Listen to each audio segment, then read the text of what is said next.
ভাবনিধি গৌর হরি তিনি আজ ব্রজভাবে বিভাবিত হয়েছেন।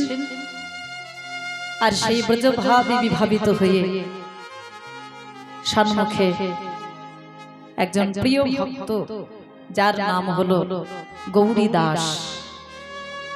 এই গৌরী দাস হলো সেই ব্রজের প্রিয় নম্র সখা সুবল। সেই ব্রজের সুবল সখা এই কলিযুগে এসেছেন, মানে দাপর যুগের সুবল সখা এই কলিযুগে এসেছেন। আমার গৌর সুন্দরের একজন প্রিয় ভক্ত যার নাম হলো গৌরী দাস। এই গৌরী দাস হয়ে সেই গৌরী দাসের কণ্ঠখানা জড়িয়ে ধরেছেন আমার ভাবনিধি গৌর হরি। আর জড়িয়ে ধরে বলছে, ওগো গৌরী দাস, আজ আমার মনে বড় বাসনা হয়েছে, আমার অন্তরে একটা বাসনা জেগেছে, যে বাসনাটা আমি তোমাকে খুলে বলবো, তুমি কি শুনবে? ব্রজে যেমন বলেছিল আজকেও বলছি। তাহলে সেই ব্রজ ভাব, সেই পুরাবের ভাব, সেই বৃন্দাবনের ভাবে বিভাবিত হলেন আমার ভাবনিধি গৌর হরি। ব্রজের নন্দন যিনি, নন্দন যিনি শচীসুত হইলেন তিনি বলরাম হইল নিতাই। যত পাপী তাপী ছিল হরি নামে ধারিল, তার সাক্ষী জগায়ার মাধা। ওই না তার সাক্ষী জগায়ার মাধা। তাহলে সেই ব্রজের নন্দের নন্দন সেই ভগবান শ্রীকৃষ্ণ তিনি অবতীর্ণ হলেন আমাদের এই বাংলার মাটিতে। হরি বল। আমরা যারা বাঙালি, যারা বাংলা ভাষায় কথা বলি, দেখো দাপর যুগের ভগবান, অন্যান্য যুগের ভগবান তারাও ছিলেন ভগবান, কিন্তু তাদের সঙ্গে কথা বলতে গেলে আমাদের একটু অন্য ভাষায় কথা বলতে হয়। কিন্তু আমাদের কলির যিনি ভগবান, তার সঙ্গে কথা বলতে গেলে বা তার সঙ্গে আলাপ আলোচনা করতে গেলে কোনো অন্য ভাষায় কথা বলতে হয়, শুধু বাংলা ভাষাটুকু জানলে পরেই যথেষ্ট। তাহলে আমরা যারা বাংলা ভাষায় কথা বলি, যারা বাঙালি, আমরা বড় ভাগ্যবান, বড় ভাগ্যবতী। কেন বলো তো?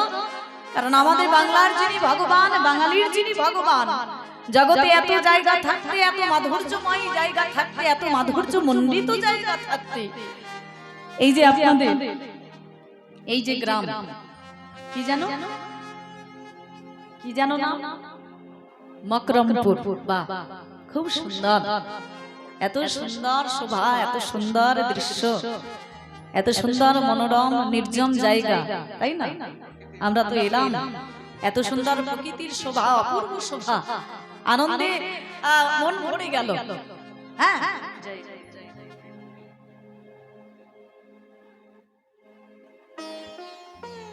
তাহলে দেখুন এই যে এত সুন্দর জায়গা, আমার কলির ভগবান গৌর হরি তো এখানে এলেও পারতেন, তাই না?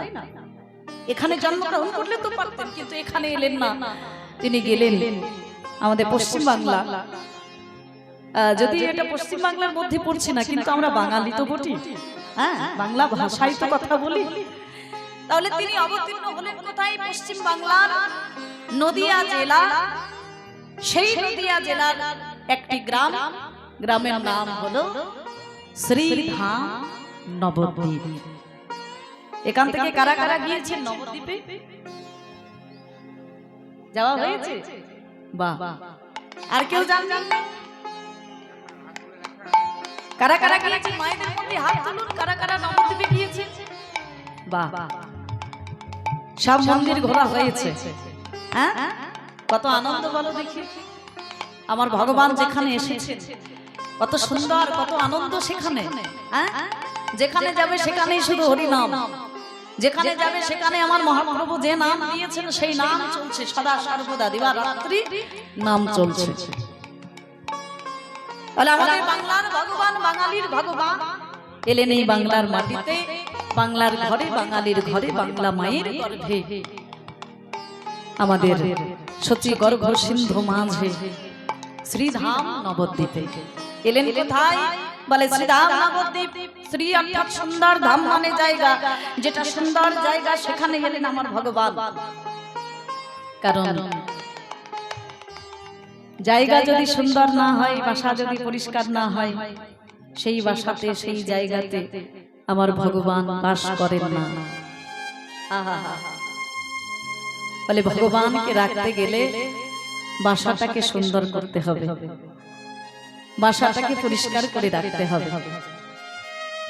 এই যে আমাদের মনরূপী বাসা বা দেহরূপী বাসা, এই মনরূপী বাসা বা দেহরূপী বাসাতে আমার ভগবান বাস করেন বা বাস করে থাকেন। কিন্তু কথা হচ্ছে আমাদের এই মনরূপী বাসাতে তিনি বসবাস করছেন না, করতে পারছেন না। বলে কেন না, আমরা এই বাসাটাকে সুন্দর করে রাখতে পারি। হ্যাঁ, কাম ক্রোধ লোভ মদ মোহ আশ্চর্য এই ষড়রিপুর দ্বারা আমাদের এই মন মন্দিরটাকে, এই দেহরূপী মন্দিরটাকে এমন ভাবে নোংরা আবর্জনা পরিপূর্ণ করে রেখেছে যে ভগবান চাইলেও তিনি বসবাস করতে পারছেন। যেদিন আমরা পরিষ্কার করতে পারবো, পরিষ্কার করে রাখতে পারবো, সেই দিন ভগবান এই বাসাতেও তিনি বসবাস করবেন। বলে পরিষ্কার করব কি দিয়ে, কি করে পরিষ্কার করব? বলে এটার জন্য বেশি কিছু করতে হবে না গো। ওই যে আমার পরম দয়াল বহু সুন্দর নাম দিয়েছেন না, হরি নাম কৃষ্ণ নাম, একটা নিয়ম অনুসারে নাম করতে হবে। এই নাম যখন কর্ণকুহর থেকে হৃদয় মন্দিরে গিয়ে পৌঁছাবে, হৃদয়ের যত নোংরা আবর্জনা সবই কিছু পরিষ্কার হবে। হৃদয় মন্দিরটা হবে সুন্দর, হৃদয় মন্দিরটা হবে পবিত্র। আর যেদিন হবে সুন্দর, সেই দিন ভগবান এই মনরূপী বাসাতে বা দেহরূপী বাসাতে বসবাস করবেন।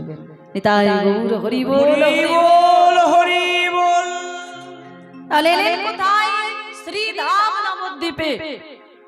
সেই ভগবান কৃষ্ণচন্দ্র এলেন বাংলার মাটিতে। একাকি সেই ভগবান এলেন গো? বলে না, একা ভগবান এলেন না, সঙ্গে করে আর একজনকে নিলেন। তিনি কে? ওই যে চৈতন্য চরিতামৃত কৃষ্ণদাস কবিরাজ গোস্বামী কলম দিলেন, রাধা কৃষ্ণ একই আত্মা, এক আত্মা, দুই দেহ ধরি, দুই দেহ ধরি, অনন্যে বিলাস রস, বিলাস রস আস্বাদন করি, আস্বাদন করি। সেই দুই আমার চৈতন্য গোসাই, চৈতন্য গোসাই, ভাবরস আস্বাদিতে দোহে হইলা কোঠায়, ভাবরস আস্বাদিতে দোহে হইলা কোঠায়। তাহলে চৈতন্য চরিতামৃতে কৃষ্ণদাস কবিরাজ গোস্বামী কলম দিলেন যে রাধা কৃষ্ণ একই আত্মা, দুই দেহ ধরি, অনন্যে বিলাস রস আস্বাদন করি। হরি বল। বৃন্দাবনে রাধা কৃষ্ণ তাদের দেহ দুটো ছিল, কিন্তু আত্মাটা ছিল একটি। একটি আত্মা দুটি দেহ ধারণ করে বৃন্দাবনে অনেক লীলা করলেন, লীলা রস আস্বাদন করলেন। তাহলে সেই দুই এবি আমার চৈতন্য গোসাই, সেই রাধা এবং কৃষ্ণ দুইজন একত্রিত হয়ে আমার গোবিন্দের গো রাধার রাধ, অন্ত কৃষ্ণ বহিরাধা, এই গোরাধা এলেন আমার শ্রীধাম নবদ্বীপে। তাহলে রাধা কৃষ্ণ মিলিত তনু গৌর হরি এলেন কেন? বলে দুটি কারণের জন্য এসেছিলেন। একটা ছিল অন্তরঙ্গ কারণ, অপরটি ছিল বহিরঙ্গ কারণ। অন্তরঙ্গ কারণের তরে প্রভু করে নিজ রস আস্বাদন, প্রভু করে নিজ রস আস্বাদন, আর বহিরঙ্গ কারণের তরে প্রভু করেন হরি নাম সংকীর্তন, হরি নাম সংকীর্তন। তাহলে দুটি কারণের জন্য এসেছিলেন ভগবান এই বাংলার মাটিতে। একটা ছিল অন্তরঙ্গ কারণ, এই অন্তরঙ্গ কারণের মধ্যে আবার তিনটি ভাব লুকিয়েছিল। কইছন রাধা প্রেমা, কইছন মধুরিমা, কইছন সুখ। 3 বাঞ্ছিত ধান ব্রজে না হইল পুরানো, ভাবিয়া না পাইল মোর। রাধা রানীর প্রেম কেমন, প্রেমের মাধুর্য কেমন, রাধা রানী আমাকে ভালোবেসে কি সুখ পায়, কি সুখ অনুভব করে। এই যে তিনটি বাসনা, এই তিন বাসনা পূর্ণ করা, এটা ছিল 1 নাম্বার কারণ। আর 2 নাম্বার কারণ হলো হরি নামের দ্বারা কলির জীবকে উদ্ধার করা। নাম নিয়ে এসেছিলেন আমার ভাবনিধি গৌর হরি। সেই গোলকের গোপন ধন হরে কৃষ্ণ নাম 32 অক্ষর। হরে কৃষ্ণ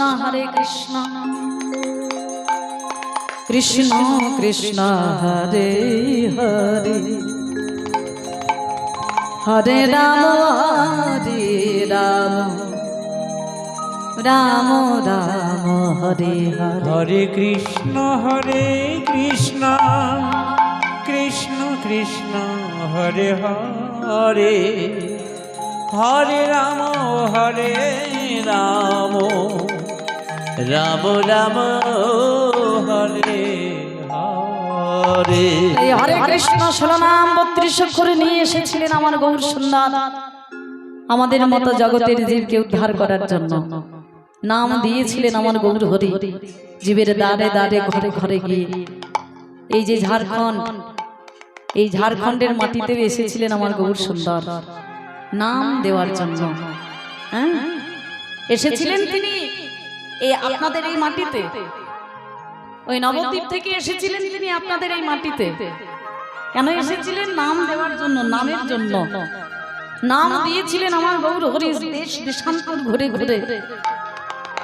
ওই যে ব্রত নিয়ে এসেছিলেন, রাম আদি অবতার ক্রোধে নানা অস্ত্র ধরি, অসুরের করেছি সংহার, অসুরের করেছি সংহার। এবে অস্ত্র না ধরিব, প্রাণে কারণ মারিব, কারণ মারিব। হরি নামে চিত্ত শুদ্ধি করাবো সবাকার। এই না হরি নামে চিত্ত শুদ্ধি করাবো সবাকার। কেমন প্রেমের মাধুর্য, কেমন রাধা রানী আমাকে ভালোবেসে কি সুখ পাই। এই যে 3টি বাসনা বৃন্দাবনে পূর্ণ হলো না, আর এই 3 বাসনা পূর্ণ করার জন্য আমার ভগবান এসেছিলেন এই বাংলার মাটিতে।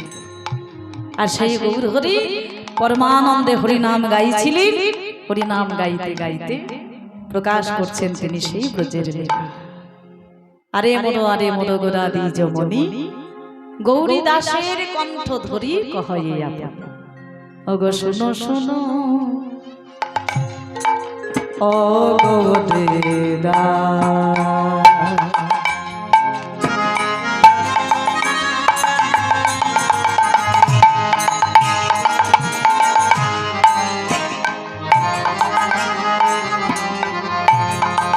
ওগো শোনো শোনো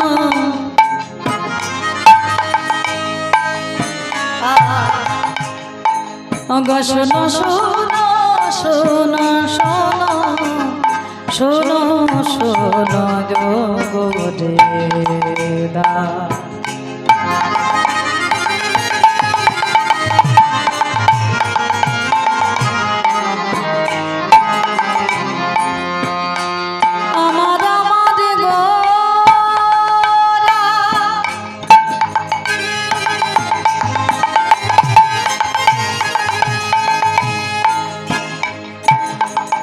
আমার ভাবে গোরা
আজ শোনো শোনো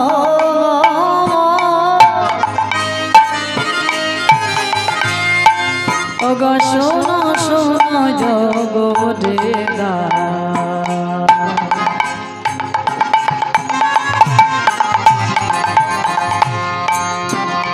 শোনো আমার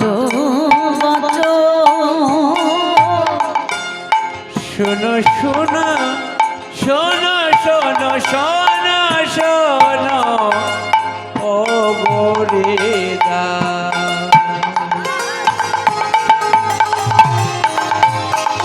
শোনো শোনো আমার বচন ওগো তোমাদের আমি তোমাদের সাজাবো দাদা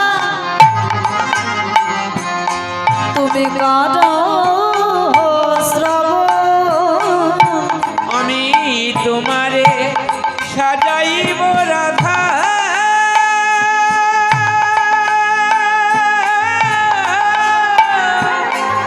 তুমি করো শ্রবণ আমি তোমায় রাধা সাজাবো তোমায় রাধা সাজাবো আমি তোমায় রাধা সাজাবো রাধা সাজাবো ওগো আমার মনের মতো করে তোমায় রাধা সাজাবো আমার মনের মতো করে তোমায় রাধা সাজাবো ওগো আমার মনের মতো করে তোমায় রাধা সাজাবো আমার মনের মতো করে ওগো শোনো শোনো ও গৌরী নাথ আমার মনের মতো করে আই গৌর হরি মনের মতো করে শোনো শোনো ও গৌরী তুমি আমার মনের মতো করে শোনো শোনো ও ওগো গৌরী আমার মনে বলি তোমায় রাধা সাজাবো তোমাদের তোমারে সাজাইব রাধা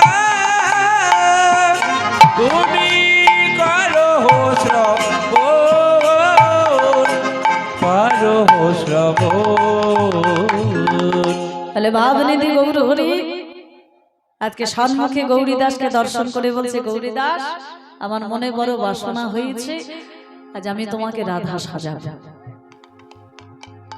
চমকে উঠেছেন গৌরী দাস স্বাভাবিক ব্যাপার হরি বল ও মায়েরা হঠাৎ করে কেউ যদি এসে বলে আমাকে যে শোনো আমার মনে বড় বাসনা হয়েছে তোমাকে আমি আমার মনের মতো করে সাজাবো অবাক হওয়ারই কথা হ্যাঁ না বিয়ে বাড়ি যেতে হয় সাজতে বলে সাজতে ভালো লাগে কোথাও যেতে হয় সাজতে বললে সাজিয়ে দিলে ভালো লাগে হ্যাঁ এবারেতে কর্ম করে রয়েছে কর্ম করছি কাজ করছি হঠাৎ যদি কেউ এসে বলে শোনো তোমাকে সাজাবো তা ভালো লাগবে শুনতে ভালো লাগবে না সাজতে ভালো লাগবে হ্যাঁ মানে গৌরী দাসকে বলে গৌরী দাস আমার মনে বড় বাসনা হয়েছে আমি তোমাকে আজকে সাজাবো তবে কি সাজাবো না রাধার বেশ রাধার বেশে আমি তোমাকে সাজাবো তুমি বলছো কি দয়া তুমি আমাকে রাধা সাজাবে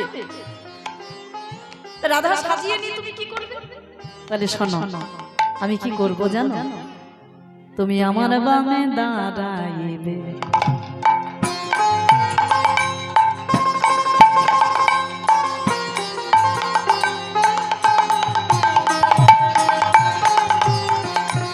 আমি কৃষ্ণ হব তুমি আমার বামে দাঁড়ায়ে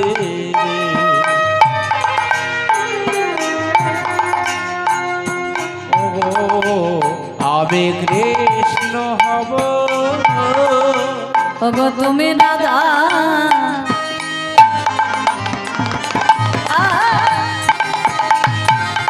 তুমি রাধা হবে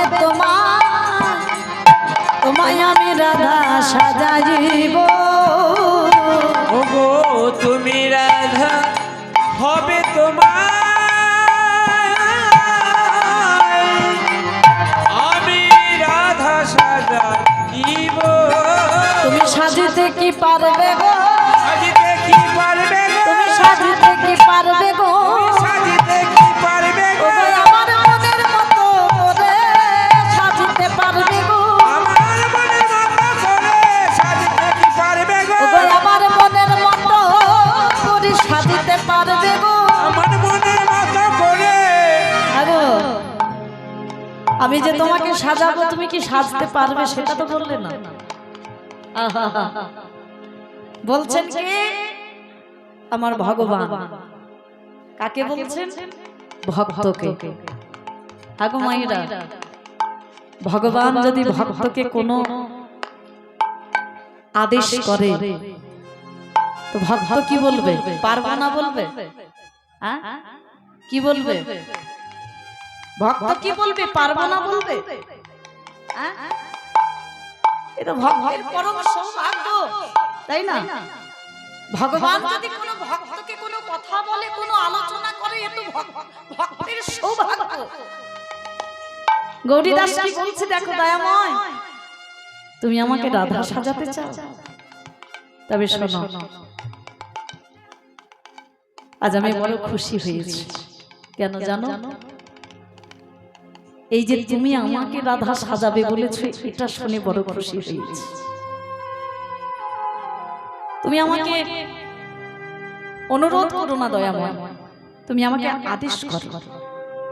কেন জানো? কারণ এ দেহ তো তোমারই দান।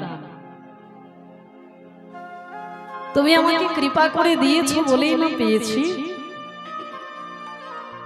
এত বড় সৌভাগ্য কার হয় বলো তো প্রভু? আমার পরম সৌভাগ্য যে তুমি আমাকে যুগে যুগে তোমার চরণে রেখেছো। আহা, ওই জায়গায় বললাম না, এই গৌরীদাস দাপর যুগে ছিল সুবল সখা। হ্যাঁ, সেই সুবল এসেছে এই কলিযুগে গৌরীদাস হয়ে। যে দয়াময়, এটা তোমার তোমার কৃপা, তোমার করুণা। তুমি কৃপা করে করুণা করে তুমি আমায় তোমার ওই রাঙা রাতুল চরণে আমায় রেখেছো। তোমার কাছে নতুন করে কিছু চাওয়ার নেই।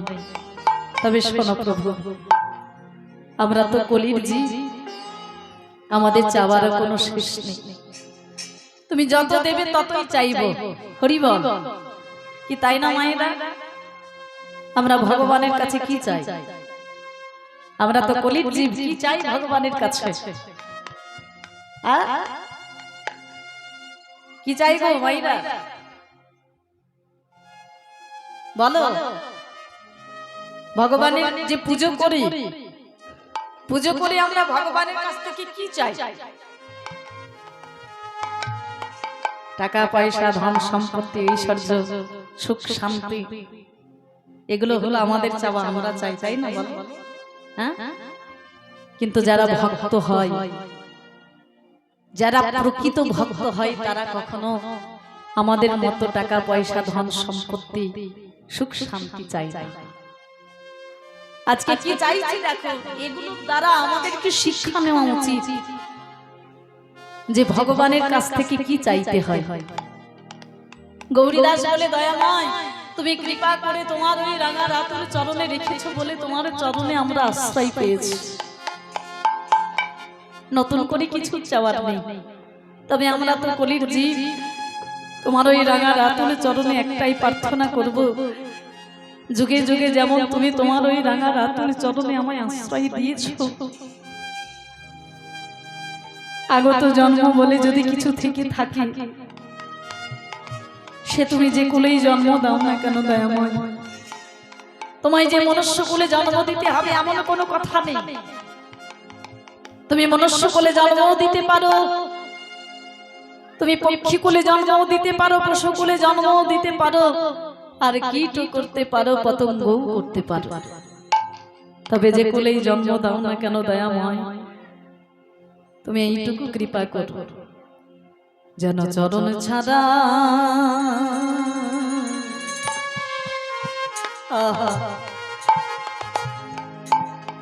চরণ ছাড়া করো না গো, তুমি যেন চরণ ছাড়া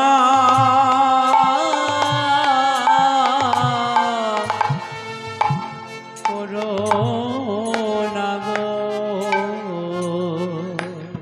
তুমি যেন চরণ ছাড়া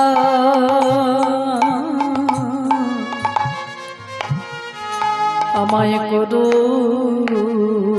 না গো। তুমি যেন আমায় চরণ ছাড়া করো না গো। কৃপা করে জানাও ওই রাঙা চরণে আমায় ঠাঁই দিও,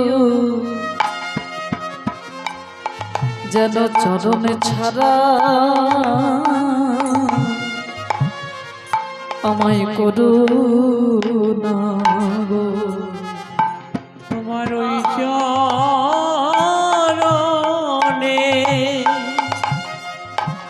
ঠাঁই দিও, যেন চরণ ছাড়া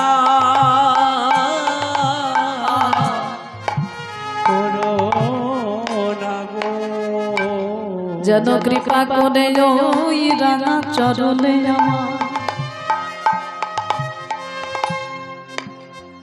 আমায় ঠাঁই দিও, যেন চরণ ছাড়া আমায় করো না গো। কৃপা করে ওই চরণে ঠাঁই দিও, আমি আর কিছু কিছু চাই না প্রভু, যেন ওই চরণে ঠাঁই দিও। আমি ওই চরণে আমি আর কিছু চাই না প্রভু, তোমার রাঙা চরণে ঠাঁই দিও। আমি আর কিছু কিছু চাই না প্রভু, তোমার রাঙা চরণে ঠাঁই দিও। আমি আর কিছু চাই না প্রভু, রাঙা চরণে তাই গৌর আর কিছু চাই না প্রভু, ওই রাঙা চরণে ঠাঁই দিও, আর কিছু চাই না প্রভু। ওই রাঙা চরণে ঠাঁই দিও, যেন চরণ ছাড়া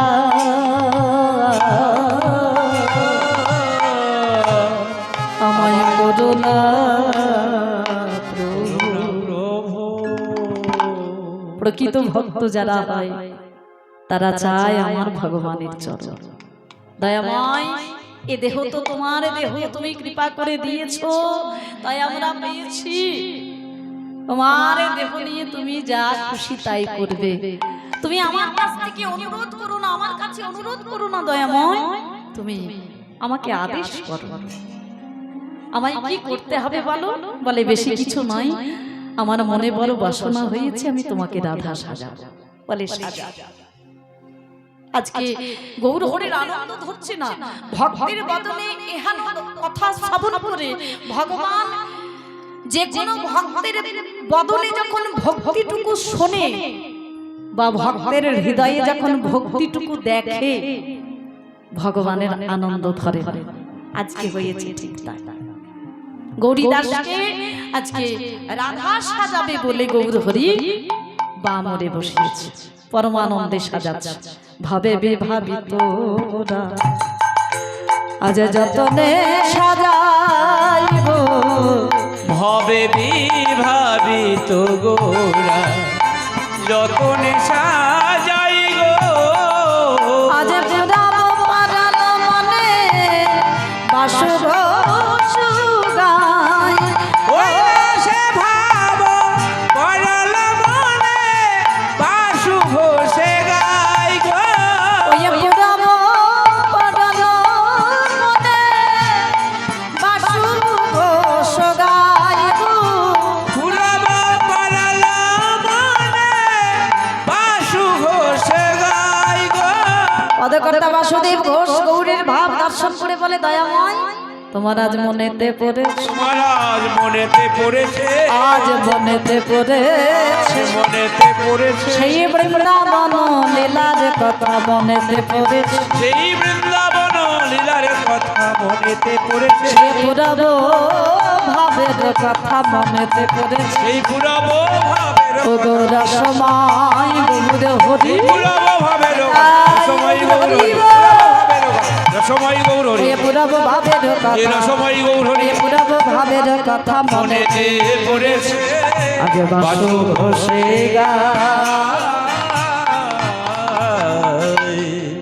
ভাবে বিভাবিত গোরা যতনে সাজায়, যতনে সাজায় পুরাবো পারুল মনে বাসু ঘষে গায়। বাসু ঘোষে গায়। আমরা এতক্ষণ আস্বাদন করলাম গৌরের ভাব, গৌর চরণ স্মরণ করে। আসুন আমরা সকলে যাব মধুময় শ্রীধাম বৃন্দাবনে, তবে দেহ নিয়ে নয়, আমরা মন প্রাণ একত্রিত করি। যে স্থানে বসে রয়েছি এই স্থানটাকে আমরা নব বৃন্দাবনে পরিণত করব। যদি এটাই বৃন্দাবন, এই বৃন্দাবনকে আমরা মধুর হইতে সুমধুর বৃন্দাবনে পরিণত করব।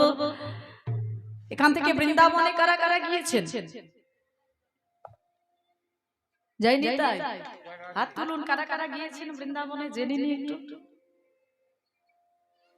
দুজন মাত্র, আর বাকিরা কেউ জাননি? বাহ, সবাই গিয়েছেন? বাহ। আচ্ছা, বৃন্দাবনে যারা গিয়েছেন তারা সকলে জানেন যে বৃন্দাবনে ব্রজবাসীরা দিবারাত্রি রাস্তা ঘাটে পথে খেতে শুতে উঠতে বসতে সদা সর্বদা তার একজনের নাম করছে। কার নাম? রাধে রাধে। বাহ। আচ্ছা, রাধা নাম কেন করছে গো? একেবারে কৃষ্ণ নাম করলেই তো ঝামেলা মিটে যেত, মাঝখান থেকে রাধা রানীকে নিয়ে টানাটানি কিসের? আমাদের তো উদ্দেশ্য ভগবানের চরণ পাওয়া, তাই না? ভগবান শ্রীকৃষ্ণকে পাওয়া হলো আমাদের জীবনের উদ্দেশ্য, মূল লক্ষ্য। তো মাঝখান থেকে রাধা রানীকে নিয়ে টানাটানি কেন? হরি বল। শাস্ত্রী বললেন যে রাধা রানী এমন একজন ভক্ত যার কৃপা ছাড়া আমার ভগবান শ্রীকৃষ্ণের কৃপা পাওয়া সম্ভব নয়।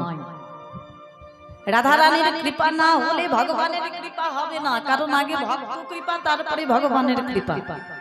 আর রাধা রানী হলেন ভক্ত শিরোমণি, তার কৃপা ছাড়া কখনো গোবিন্দ কৃপা হয় না। আর রাধা রানীর কৃপা যদি একবার হয়ে যায়, ভগবানকে পাওয়ার জন্য, ও মাইরা এদিকে তাকাও, ভগবানকে পাওয়ার জন্য আলাদা করে কিছু করার প্রয়োজন নাই। মানে রাধা রানী তিনি আমার গোবিন্দের চরণ পাওয়ার যে রাস্তা, সেই রাস্তাটা তিনি নিজে করে দেন। তিনি এত দয়াময়ী, এত কৃপাময়ী, এত করুণাময়ী। তাই চলুন সকলে মিলে আমরা এই স্থানটাকে মধুর হইতে সুমধুর বৃন্দাবনে পরিণত করব।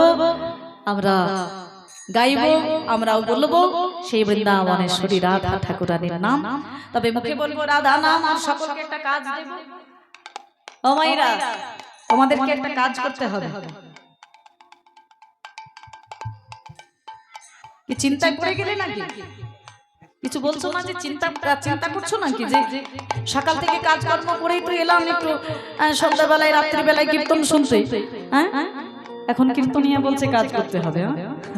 কত জ্বালা বলো দেখি। আমাদের মেয়েদের শান্তি কোথাও নেই, যেখানে যাই সেখানে শুধু কাজের কথাই ওঠে। হ্যাঁ, সারাদিন বাড়িতেও কাজ করতে হয়, একটু হরিবাসরে এসেছি, একটু নাম শ্রবণ করবো, একটু কীর্তন শুনবো, এখানেও শান্তি নেই, এখানেও আমাদের কাজ করতে হবে। যাই না তাই রাধে রাধে। মায়েরা চিন্তা করো না, আমি এমন কোনো কাজ তোমাদের দেব না যাতে তোমাদের সকলের কষ্ট হোক। আমরা এই স্থানটাকে নববৃন্দাবনে পরিণত করব। মুখে বলবো রাধা নাম, আর কর্ম যেটা করব অতি সহজ করব। যে যেখানে বসে রয়েছি, দাঁড়িয়ে রয়েছি, সকলে একটু মন প্রাণ একত্রিত করে আমরা দুটি বাহু প্রসার করব। চলো সবাইকে একটু হাতগুলো তুলতে হবে, মায়েদেরও বলছি, বাবাদেরও বলছি, সবাই একটু হাতগুলো তুলবেন। কি ব্যাপার, ঠান্ডা লাগছে নাকি? খুব এত এত ঠান্ডা নেই, চলো হাতগুলো তোলো। যদিও তোমাদের এইদিকে একটু বেশি ঠান্ডা, আমাদের ওদিকে এত ঠান্ডা নেই। আসলে জায়গাটা তো একদম নদীর পাড়ি, তো যার জন্য ঠান্ডাটা একটু বেশি লাগছে। চলো হাতগুলো তোলো। কর্ম না করলে কখনো ফল পাওয়া যায় না। চলো মন প্রাণ একত্রিত করে দুটি পা উপসার করে বলবো জয় জয় রাধা রানী কি জয়। আর একটু জোর করে হবে, উচ্চ স্বরে বলে রাধা রানী কি, জোরসে বলে রাধা রানী কি, সবে মিলে বলে রাধা রানী কি জয়। বাহ, খুব সুন্দর। এই যে হাত তুলতে বললাম সকলকে আমি, সবার মনে প্রশ্ন জাগছে না যে কীর্তনিয়ার কথায় হাত তো তুললাম রে বাবা, তোমরা তুলেছিলে তো? ভাবছি কীর্তনিয়া তো দেখতে পাচ্ছি না, ওদিকে তাকাচ্ছে, আমরা ফাঁকিতে কাজ সেরে ফেলি। ওই বল, কীর্তনিয়া দেখতে পেলো না পেলো কোনো ব্যাপার নেই, যিনি দেখার কিন্তু তিনি সবার উপরে নজর রেখেছে। কে কি করছো, কে কর্ম করছো, কে সুকর্ম করছো, কে কি কর্ম করছো, তিনি কিন্তু সবার উপরে নজরদারি করছে। হ্যাঁ, তাই এই হরিবাসনে বসে বিশেষ করে কেউ কুকর্ম করবে না। কুকর্ম বলতে অনেক কিছুই আছে, যেমন গল্প করা, ভ্রমণও বিশেষ করে অনেকে দেখছে এখন থেকে শুরু হয়ে গেছে। তবে মাঝে মধ্যে সবাই যারা ঘুম আসছে, মাঝে মধ্যে তুলোধ্বনি করো, জয় ধ্বনি করো, দুটি বাহু প্রসার করো। হ্যাঁ, এগুলো করলে এগুলো হলো সুকর্ম।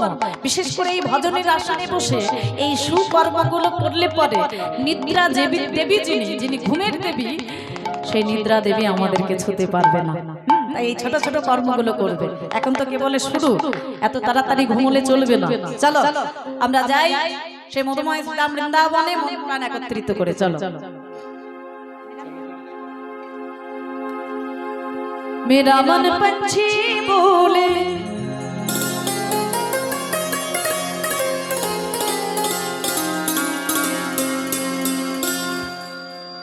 ओ मयूर वृंदावन जाऊं,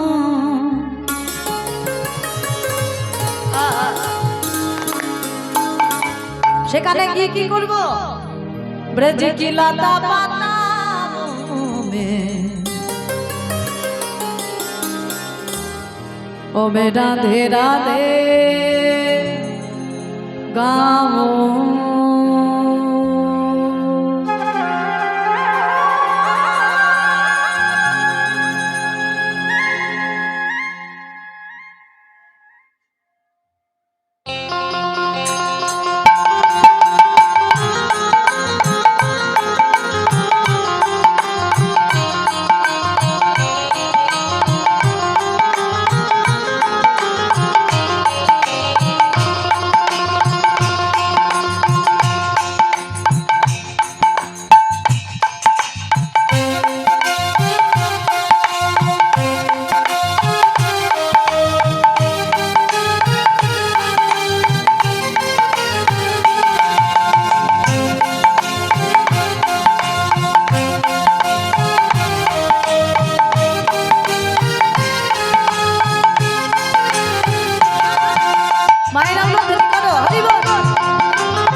मेरा मन पंछी बोले,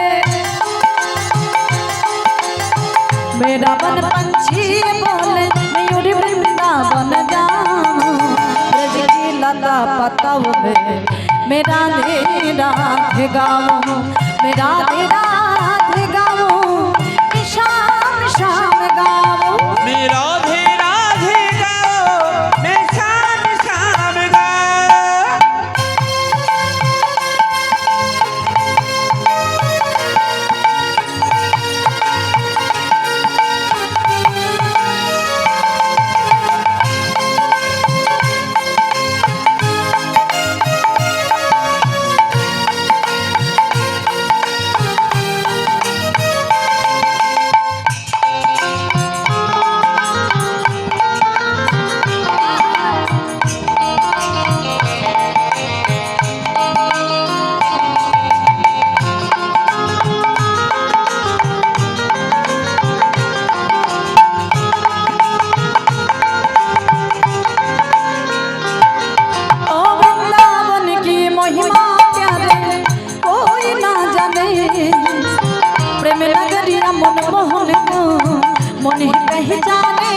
मन कहीं जाने ब्रज की गली में झूम झूम के ब्रज की गली में झूम झूम के ब्रज की गली में झूम झूम के मैं मन की तपन बुझाऊं ब्रज की लता पताओं में राधे राधे गाऊं मैं राधे राधे गाऊं शाम शाम गाऊं मैं राधे राधे गाऊं मैं शाम शाम गाऊं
प्रेम भरी अपनी कन्हैया मुरली बजाते हैं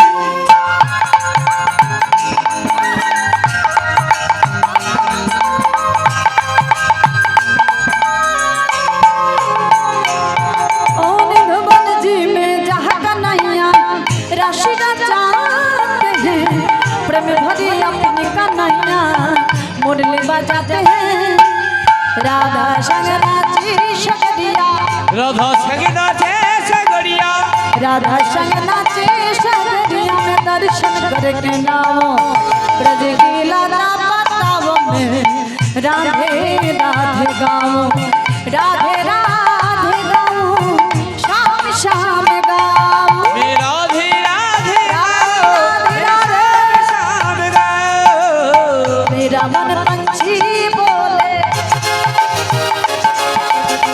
मेरा मन पंछी बोले मैं उड़ वृंदावन जाऊं ब्रज की लता पताओं में राधे राधे गाऊं मैं राधे राधे गाऊं शाम शाम गाऊं मैं राधे राधे गाऊं मैं शाम शाम गाऊं राधे राधे गाऊं शाम शाम गाऊं मैं राधे राधे गाऊं मैं शाम शाम गाऊं मैं राधे राधे गाऊं शाम शाम गाऊं मैं राधे राधे गाऊं मैं शाम शाम गाऊं मैं राधे राधे गाऊं शाम शाम गाऊं राधे राधे गाऊं मैं शाम शाम गाऊं मैं राधे राधे गाऊं शाम शाम गाऊं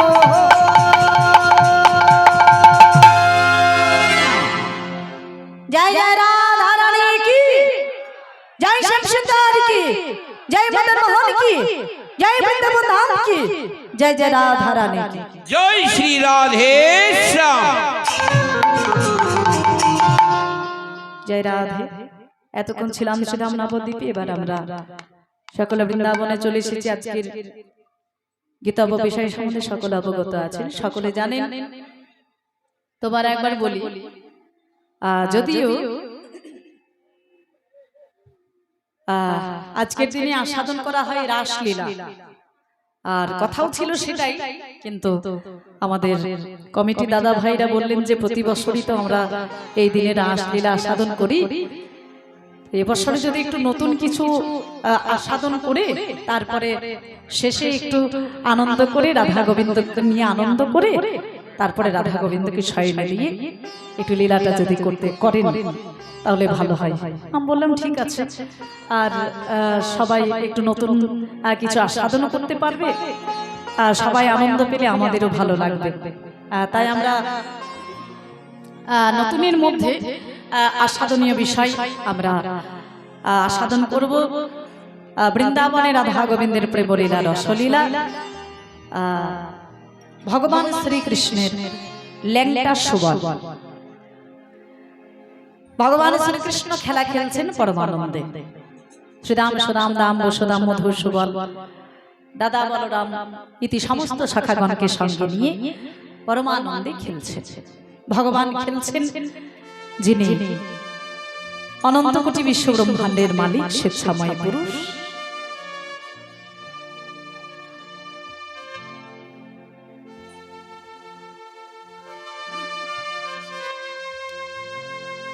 যিনি অনন্ত কোটি বিশ্ব ব্রহ্মাণ্ডের মালিক, স্বেচ্ছাময় পুরুষ, যার ইচ্ছায় পৃথিবীর সৃষ্টি হয়, যার ইচ্ছায় পৃথিবীর ধ্বংস হয়, যিনি অনাদির আদির মালিক, যার ইচ্ছা বিনা গাছের একটা পাতা পর্যন্ত নড়ে না, সেই ভগবান পরমানন্দে খেলা খেলছে। বলে ভগবান খেলছে, আমরাও তো খেলি, তাই না? প্রাকৃতিক জগতে আমাদের কত প্রকারের খেলা রয়েছে, তাহলে তিনি খেলছেন, আমরাও খেলছি, এতে আলাদা কিসের? হরি বল। বলে তিনিও খেলছেন আর আমরাও খেলছি, তবে তার খেলা আর আমাদের খেলা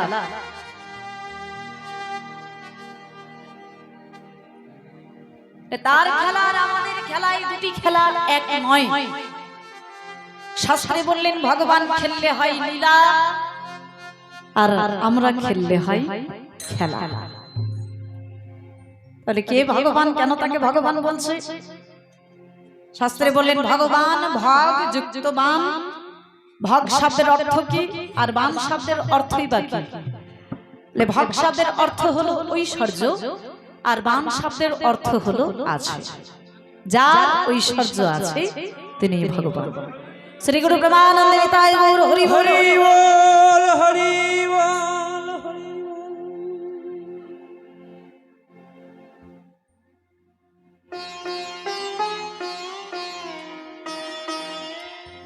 তাহলে ভগ শব্দের অর্থ হলো ঐশ্বর্য, আর বান শব্দের অর্থ হলো আছে।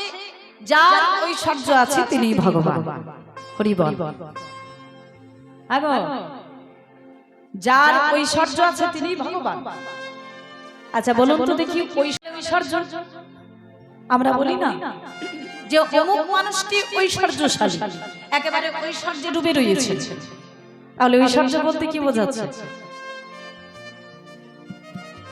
গাড়ি বাড়ি টাকা পয়সা ধন সম্পত্তি, তাই না? তাহলে যিনি গাড়ি বাড়ি টাকা পয়সা ধন সম্পত্তির মালিক তিনি কি ভগবান? হ্যাঁ, তাহলে এই প্রাকৃতিক জগতে বলতে গেলে কিন্তু তাই বটে। যার ঐশ্বর্য আছে, যার ধন সম্পত্তি আছে, টাকা পয়সা আছে, তাকে সবাই ডেকে কথা বলবে। আর যার কিছুই নেই, পথের ভিখারি কাঙাল, তার দিকে একবার ফিরেও চাইবে না।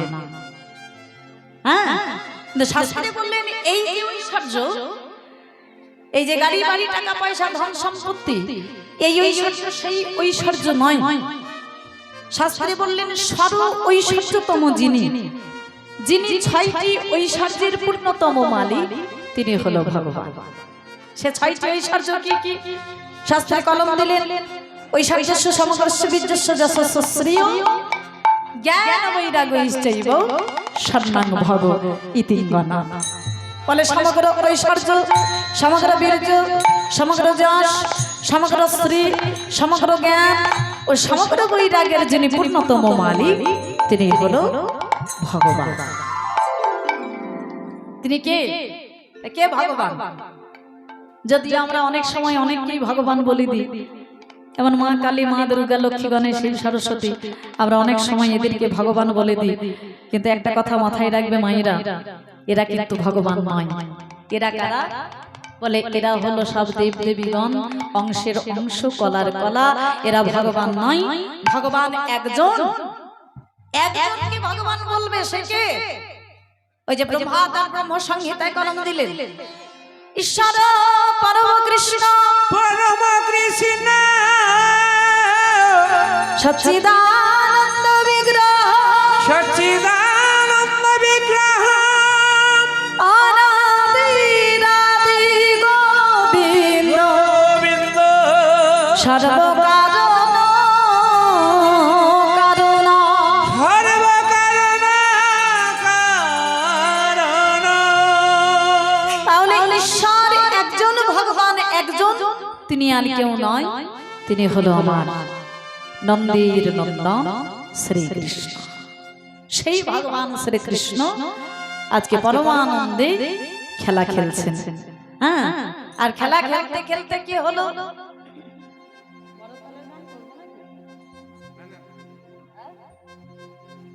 খেলা খেলতে খেলতে কি হলো? আজকে ভগবানের কি হলো দেখো, কথা বলে মাধ্যম দিয়ে আমরা সাধন করব যে খেলা খেলতে খেলতে কি হলো। আজ খেলিতে বিনোদ খেলা,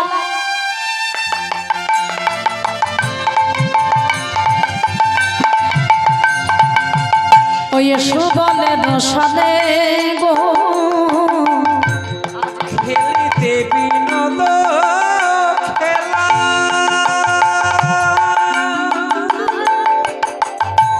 সুবলের ছন্দে গো ওই খেলিতে বিনোদ খেলা, আজ সুবলে দশালে গো খেলিতে বিনোদ খেলা, সুবলের ছন্দে গো আজ হেন কালে রাধা বদন পড়ে গেল মনে মনে গো। হেন কালে রাধা বদন পড়ে গেল মনে, আজ বদনে হেরি বদন মনে হইল, বদনে হেরি বদন মনে হইল, ওই বদনে হেরি বদন মনে হইল, ওই না বদন হেরি বদন মনে হইল, ওই সুবালার চাঁদ বদনে হেরে বদনে হেরে বদন মনে হইল, ওই না সুবালার চাঁদ বদন হেরে বদন হেরে বদন মনে হইল, তাই খেলিতে খেলা ভুলে গেল, ওই খেলিতে খেলা ভুলেই গেল, আজ খেলিতে খেলা ভুলে গেল, খেলিতে খেলা ভুলে গেল, নাগরের খেলা ভালো ভালো লাগে না গো, খেলিতে খেলা ভুলে গেল, নাগরের খেলা ভালো লাগে না গো, আজ রাধা বদন মনে হলো, খেলা ভালো লাগে না গো, ওই রাধা বদন মনে হলো, খেলা ভালো লাগে না গো, আজ রাধা বদন মনে হলো, খেলা ভালো লাগে না গো, আজ রাধা বদন মনে হলো, খেলা ভালো আরে গৌর হরিবল। মনে হলো, খেলা ভালো লাগে না গো, খেলিতে খেলা ভুলে গেল। তাহলে পরমানন্দে খেলা খেলছিল সখাগণকে সঙ্গে নিয়ে, আর খেলা ভালো লাগছে না, আনবো না আমার প্রাণ গোবিন্দ। কেন খেলছিলেন? খেলা খেলতে খেলতে আনবো না কেন হলেন? এখানে প্রশ্ন, কি এমন হলো যে আর খেলতে ভালো লাগছে না? বলে একজন আর বদন দর্শন করে আর এক বদনের কথা মনে হলো। বলে কার বদন দর্শন করে কার কথা মনে হলো? বলে সুবালের চাঁদ বদন দর্শন করে আমার গোবিন্দের রাধা বদনের কথা মনে হলো। তাহলে সুবলের বদন দর্শন করে কেন রাধা বদন মনে হলো? সুবলকে শাস্ত্রে বললেন এই সুবল হলো রাধা রানীর আপন খুড়তুতো ভাই, মানে রাধা রানীর পিতারা ছিল তিন ভাই। ও মাইরা একটু এদিকে তাকাও, কথা বলো না বেশি, বোঝা যাবে না, কিছু বুঝতে পারবে না। এদিকে তাকাও। এই যে রাধা রানীর বাবারা মানে পিতারা ছিল তিন ভাই, বৃষভানু, সুভানু, চঞ্চলভানু। বৃষভানু রাজারা ভাই দুই কন্যা একটি পুত্র ছিল। কন্যা দুটি হলো অনঙ্গ মঞ্জরি এবং রাধা রানী, আর পুত্রটি ছিল শ্রীদাম। আর সুভানুর একটি মাত্র পুত্র, সে ছিল সুবল। আর চন্দ্রভানুর একটি মাত্র কন্যা, সে ছিল চন্দ্রাবলী। তাহলে এরা সব ছিল জ্ঞাতি ভাই বোন, মানে কাকা তো খুড়তুতো ভাই বোন। হরি বল। তো দেখবেন মাইরা যারা এই কাকাতো খুড়তো মাস্তাতো পিস্তাতো ভাই বোনেরা হয়, তাদের বদন পানে চাইলে চেনা যায়, মানে মুখ দেখলে পরে বোঝা যায় এদের মধ্যে কোনো রক্তের সম্পর্ক আছে, তাই না বলো? অনেক ক্ষেত্রে হয় না একই রকম মুখ। তাই রাধারানী এবং সুবল যেহেতু কাকাতো খুড়তো ভাই ভাই ছিল, যার জন্য তাদের বদন আকৃতি ছিল ঠিক একরকম।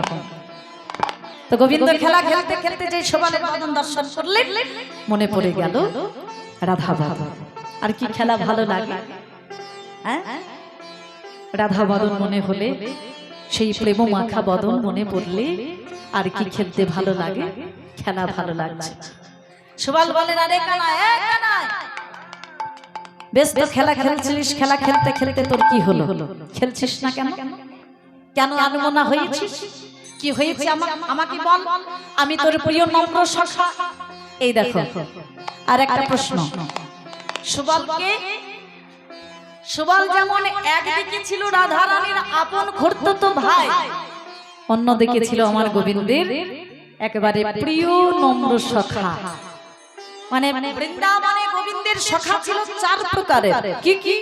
শাস্ত্রে কলম দিলেন যে সহৃদয়শ্চ সখায়শ্চ প্রিয় সখা তৎপরে প্রিয় নম্র বয়সচ্ছ তুক্তা গোষ্ঠী চতুর্বিবোধা। 4 প্রকারের সখা ছিল বৃন্দাবনে। কি কি? সুহৃদ সখা, প্রিয় সখা এবং প্রিয় নম্র সখা। এই যে 4 প্রকারের সখার মধ্যে এই সুবল ছিল একেবারে প্রিয় নম্র সখা। তাহলে প্রিয় নম্র সখা কাকে বলছে? শাস্ত্রে কলম দিলেন যে অতিশয় রহস্যজ্ঞ সখী ভাব সংস্কৃত প্রণয়ে বহুশ প্রিয় নম্র সখ পদ। বলে অতি গোপন কথা যার সঙ্গে অকপটে খোলা বলা যায়, বলা যেতে পারে, তিনি হলো প্রিয় নম্র সখা বা প্রিয় নম্র সখী। ও মায়েরা বলো দেখি,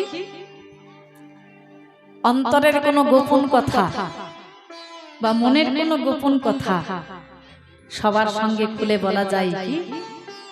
আগে বলা যায়? হ্যাঁ, বলা যাবে? ওই 2-1 জন থাকে যাদের সঙ্গে অকপটে খুলে বলা যায়। সে ভাই হতে পারে, বোন হতে পারে, পাড়া প্রতিবেশী হতে পারে, মা হতে পারে, বাবা হতে পারে। তাহলে 2-1 জন থাকে যাদের সঙ্গে অকপটে মনের কথা খুলে বলা যায়। তো গোবিন্দ আমার যার সঙ্গে মনের কথা খুলে বলতো, সে হলো এই প্রিয় নম্র সখা সুবল। এখন খেলা খেলতে খেলতে খেলছে না, সুবল বলে কি হয়েছে? বলে আমার যা হয়েছে সে কথা তোকে বলার কথা না। বলে সর্বনাশ, তুই তোর মনের কথা আমাকে বলতে পারবি না? আরে কানাই, তুই সব সময় আমাকে খুলে বলিস, আর এখন কেন বলতে পারবি না? বলে শোন, তোকে বলা যেতেই পারে, কিন্তু এখন বলতে পারছি না। কেন? অদূরে রয়েছে আমার দাদা বলরাম, তো সে হলো গুরুজন। গুরুজনার সম্মুখে অন্তরের কথা খুলে বলা যায়। দাদা বলরাম আক্ষেপ করছেন যে হাই হাই, আমি কেন বড় হতে গেলাম? আজকে যদি ভাই কানাইয়ের থেকে বয়সে বড় না হয়ে আমি যদি ছোট হতে পারতাম, তাহলে ভাই কানাইয়ের লীলায় আমি অংশ নিতে পারতাম। ওগো জগতের জীব, তোমরা যেন কোনোদিন নিজে থেকে বড় হতে যেও না। আহা, কত সুন্দর ভাবে শিক্ষা দিলেন দেখুন আমাদের মতো জগতের জীবকে। বলে বড় যদি হতে চাও, ছোট হওয়া আগে ছোট হয়ে লীলায় অংশ নাও, সবাই তোমাকে বড় বলবে। এই যে দাদা বলরাম আক্ষেপ করছেন, গোবিন্দ বলে দাদা তুমি আক্ষেপ করো না, তোমার মনোবাঞ্ছা আমি এ যুগে পূর্ণ করতে পারবো না, তোমার বাসনা পূর্ণ করব আগত কলিযুগে। দাদা বলরাম বললেন আচ্ছা ঠিক আছে কানাই, তাহলে আমি বৃক্ষের নিচে ঘুমাইলাম, তুই তোর প্রিয় নম্র সখা সুবলকে সঙ্গে নিয়ে মনের কথা আলোচনা কর। হ্যাঁ, এবারে সুবলের কণ্ঠখানা জড়িয়ে ধরে গোবিন্দ চলেছে। খেলা ছাড়ি ছালা করি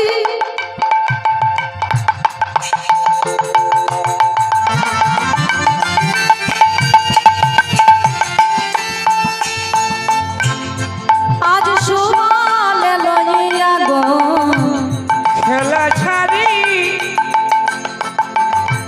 ছলা করি,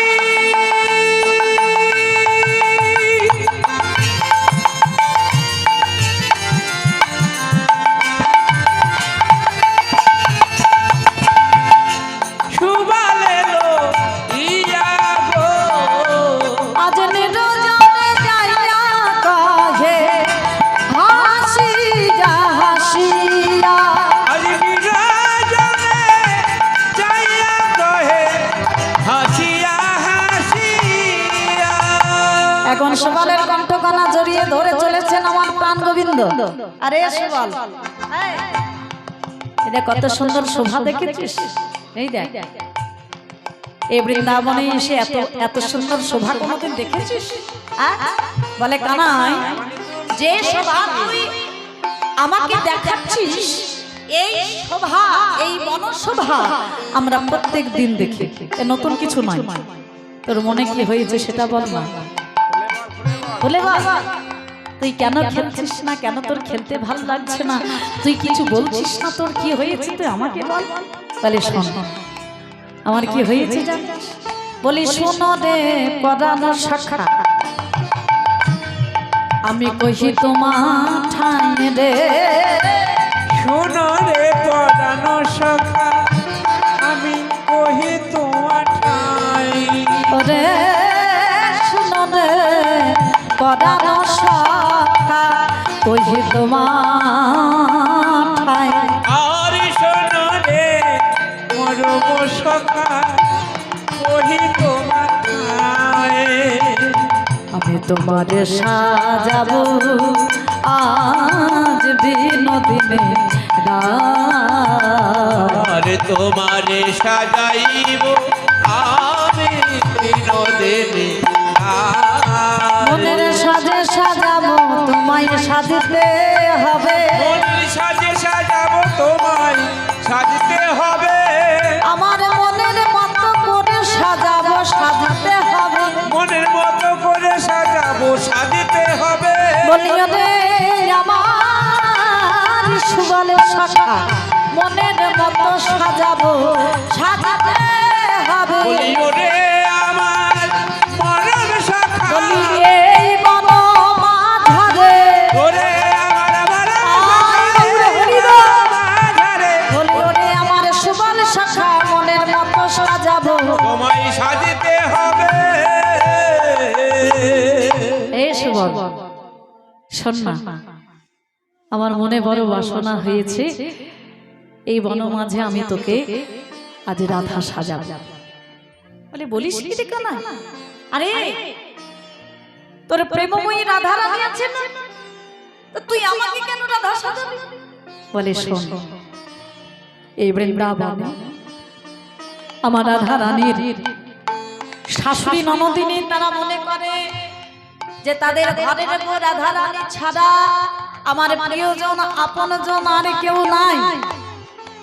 আজকে আমি তোকে রাধা সাজিয়ে ওই জটিলা কবিলাকে আমি উচিত শিক্ষা দেব, আর এই শিক্ষা দেওয়ার জন্য আমার এই ভাব, পারবি?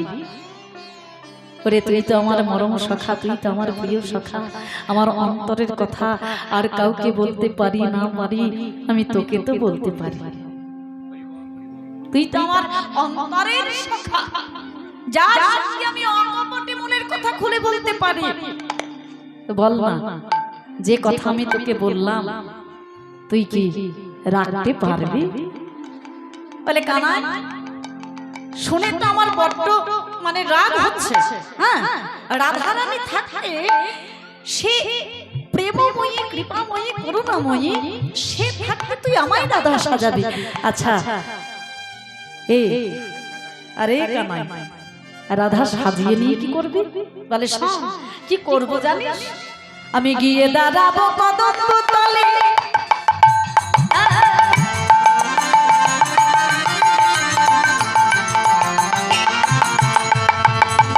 ওরে বামে লয়ে তোরে রে, গিয়ে দাঁড়াবো কদম্ব তলে,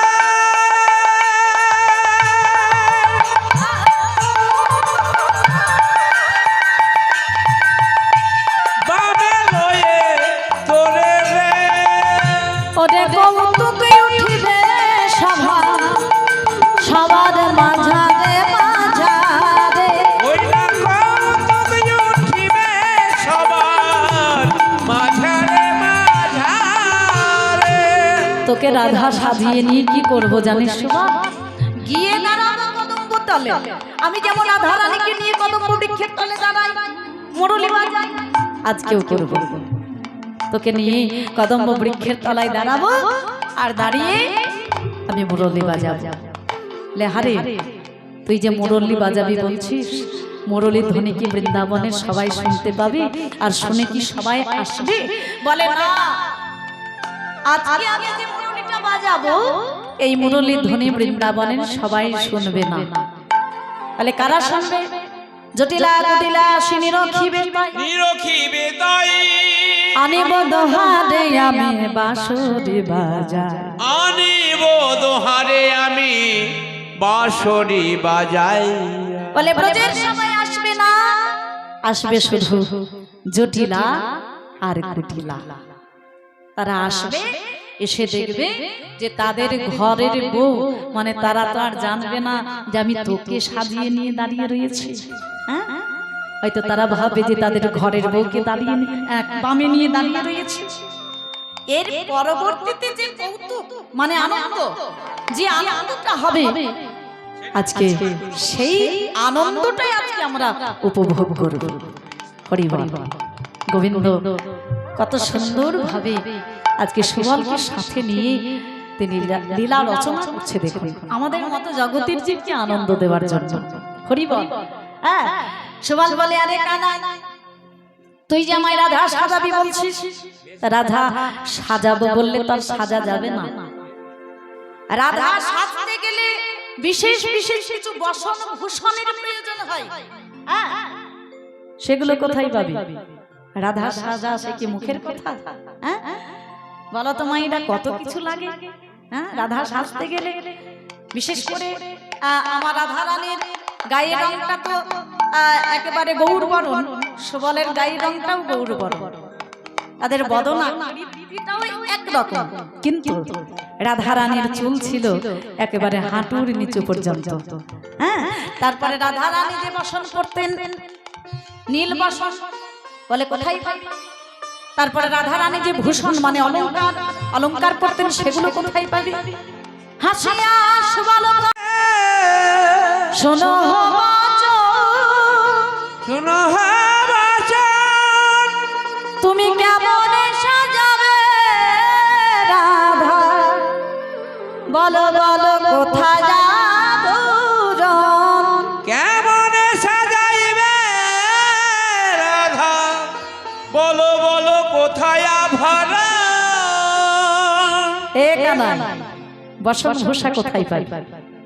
ঘর নয়, নির্জন নয়, ঘর যদি হয় এর তার থেকে চেয়ে চিনতে সাজানো যায়, তাই না?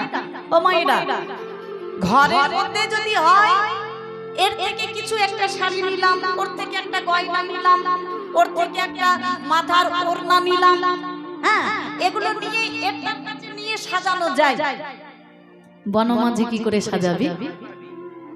কোথায় পাবি বসন, কোথায় পাবি ভূষণ মানে অলংকার, কি করে সাজাবি? বলে ঠিক বলেছিস, কি করে সাজাবো? সুবল বলে, কেন তুমি স্মরণ করো না তোমার লীলার সাহায্যকারিণী ঘটনা ঘটনপটীয় শ্রী দেবী পূর্ণমাসী মা, তুমি স্মরণ করো তাকে, দেখো রাধা সাজার জন্য যা যা লাগে সব কিছু সে এনে দেবে। হরি বল।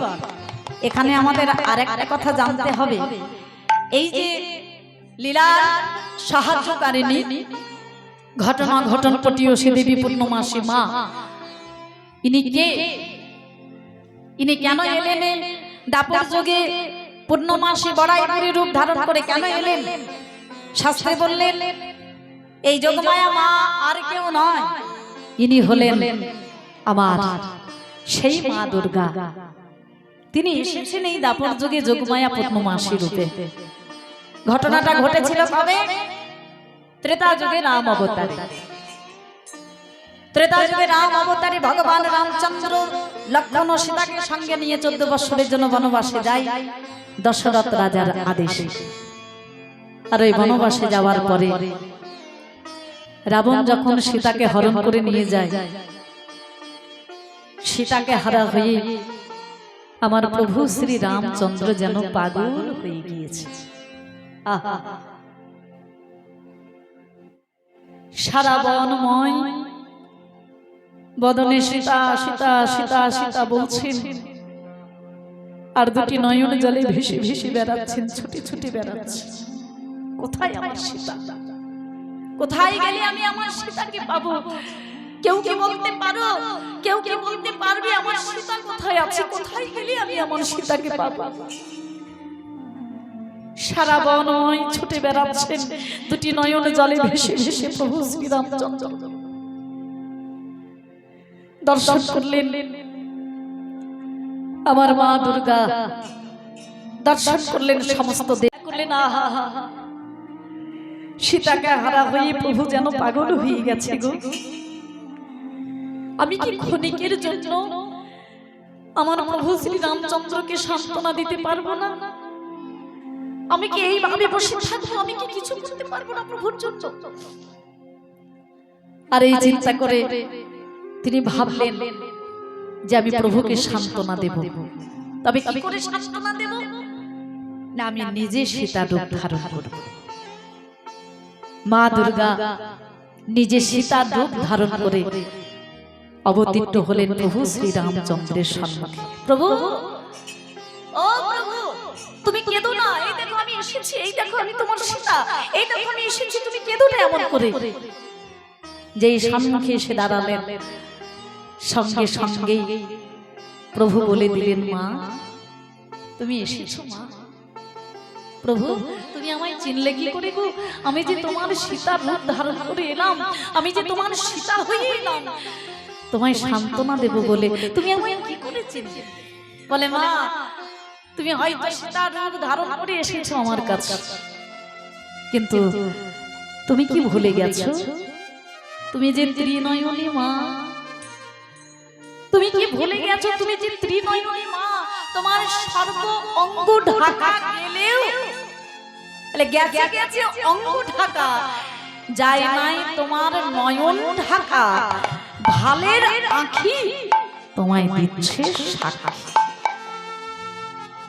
তবে মা গো, তুমি যে আশা নিয়ে আমার কাছে এলে আমায় সাহায্য করবে বলে, হয়তো এ যুগে তোমার সেই আশা পূর্ণ হলো না, এই ত্রেতা যুগে হয়তো সেই আশা পূর্ণ হলো না, কিন্তু এই আশা পূর্ণ হবে তোমার কবে?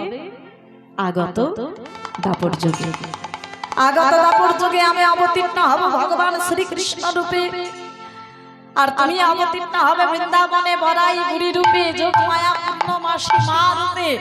বৃন্দাবনে আমি যত লীলা করব, যখন যে লীলায় যা প্রয়োজন হবে আমি তোমায় স্মরণ করব, তুমি আমায় তখন সেই সাহায্য করে তুমি তোমার জীবন ধন্য করবে।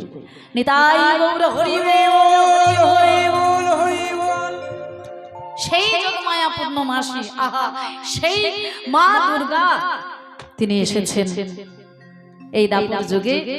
যোগমায়া পূর্ণমাসী, দেবী পূর্ণমাসী, ঘটনা ঘটপটিয়সী বরাই বুড়ি রূপ ধারণ করে।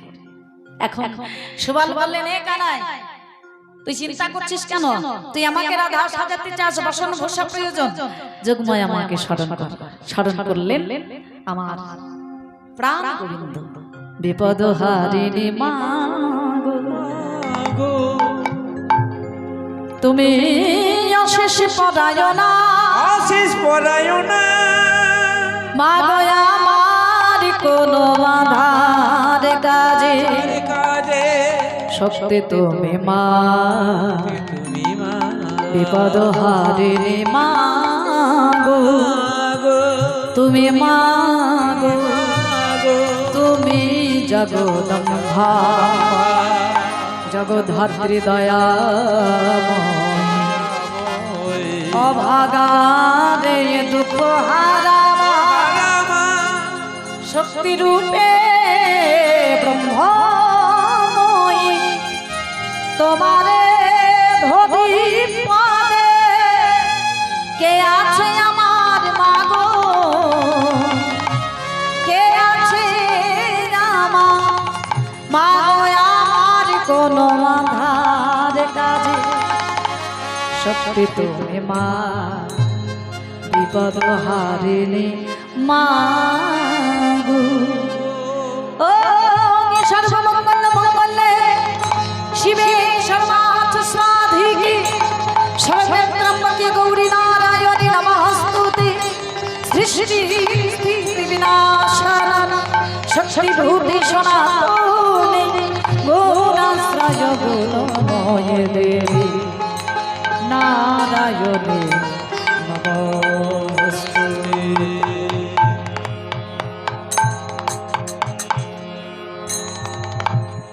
যেই প্রাণ গোবিন্দ আমার যোগমায়া মাকে স্মরণ করলেন, যোগমায়া মা ভগবানের অন্তর জেনে রাধা সাজবার জন্য যা যা লাগে বসন ভূষণ এনে আজকে দিলেন আমার প্রাণ গোবিন্দের হাতে।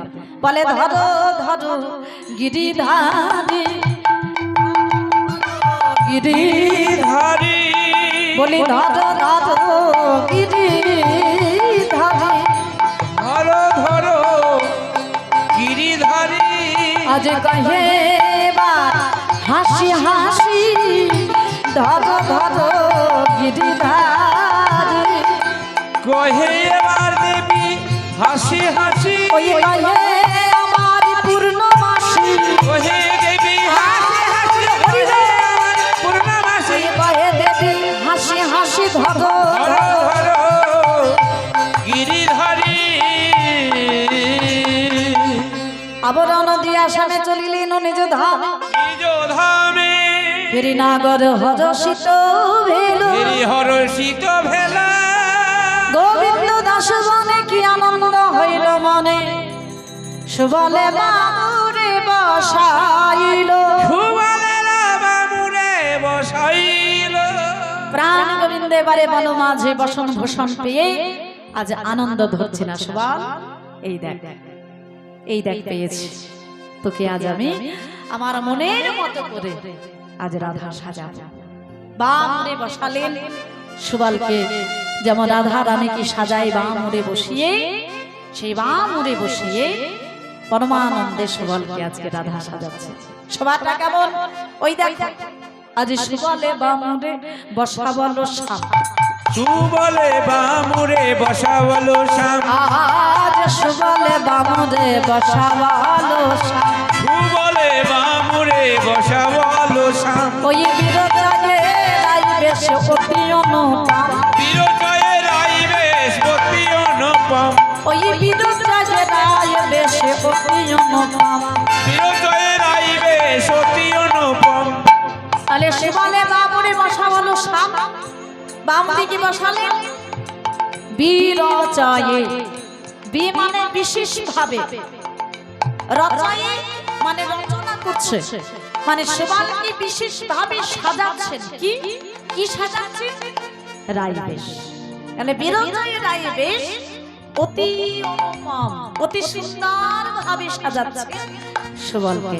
কি করলেন? ওই দেখো আজকে সাচরিয়ে এবার সিথি বানা বলো, কেশা চড়িয়ে এবার সিথি বানা বলো ওই কবরি ফুলের মালা তাহার উপরে দিল, কবরি ফুলের মালা তাহার উপরে দিল ওই দেখো কবরি ফুলের মালা তাহার উপরে দিল, করবি ফুলের মালা তাহার উপরে দিল উঁচু কুচু করে দিল কমলের ফুল, কুচো কুচো করে দিল কমলের কলি আজ উঁচু কুচু করে দিল কমলের কলি, কুচো কুচো করে দিল কমলের কলি আর আটিয়া বাঁধিয়া দিল দিল হিয়ার কাচুলি, আটিয়া বাঁধিয়া দিল হিয়ার কাচুলি ওই আটিয়া বাঁধিয়া দিল হিয়ার কাচুলি। আটিয়া বাঁধিয়া দিল হিয়ার কাচুলি তাহলে মাথার চুলগুলো সুন্দর করে আঁচড়ি দিয়ে একটা খোপা করে দিয়েছে, তাতে দিয়েছে কবরি ফুলের মালা।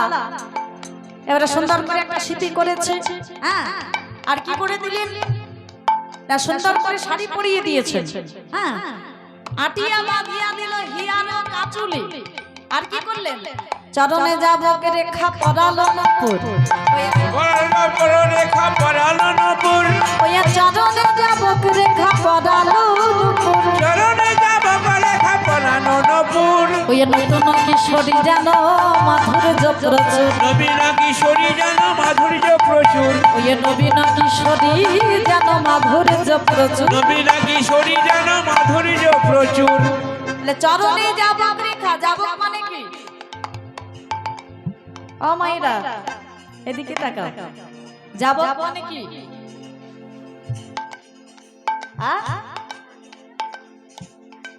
বলো গো,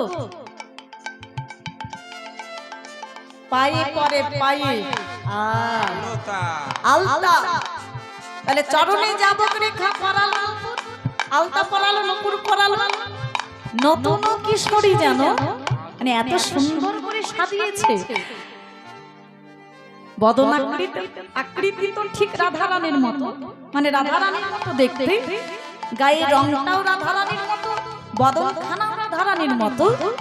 এবারে তার উপরে তিনি সাজিয়ে দিয়েছেন সুবলকে রাধারানীর বেশ, অপূর্ব দৃশ্য।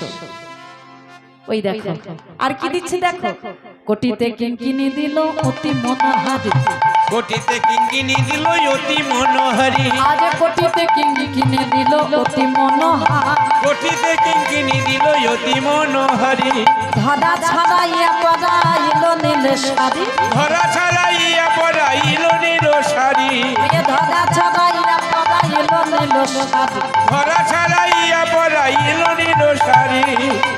তাহলে কোটিতে কিঙ্কিনি পরিয়ে দিল আর সুবল পরেছিল ধরা, ধরাটা খুলে দিয়ে সুন্দর করে একটা নীল শাড়ি পরালো। মানে রাধারানী যেমন পরে, যদিও পরতে দেয় না শাশুড়ি ননদিনী, নীল শাড়ি পরতে দেয় না কেন? ও মাইরা, নীল শাড়ি কেন পরতে দেয় না রাধারানীকে? গোবিন্দের গায়ের রংটা কেমন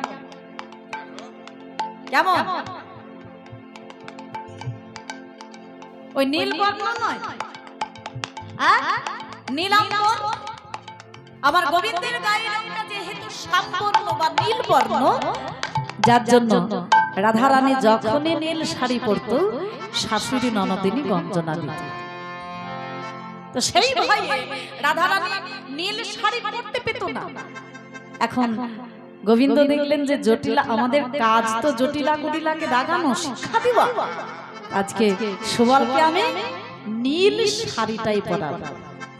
তবে দেখো মায়েরা, এদিকে এই যে এদিকে তাকাও, আমাদের কাছে নীল শাড়ি নেই, যেটা আছে সেটা দিয়ে কাজ চালিয়ে নিচ্ছি, একটু অপরাধ নিও না, ক্ষমা করো, ঠিক আছে? চলো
ও মায়েরা, সাজা হয়েছে, মায়েদেরকে একটু ভালো করে দেখিয়ে দাও, ঘুরে ঘুরে দেখিয়ে দাও।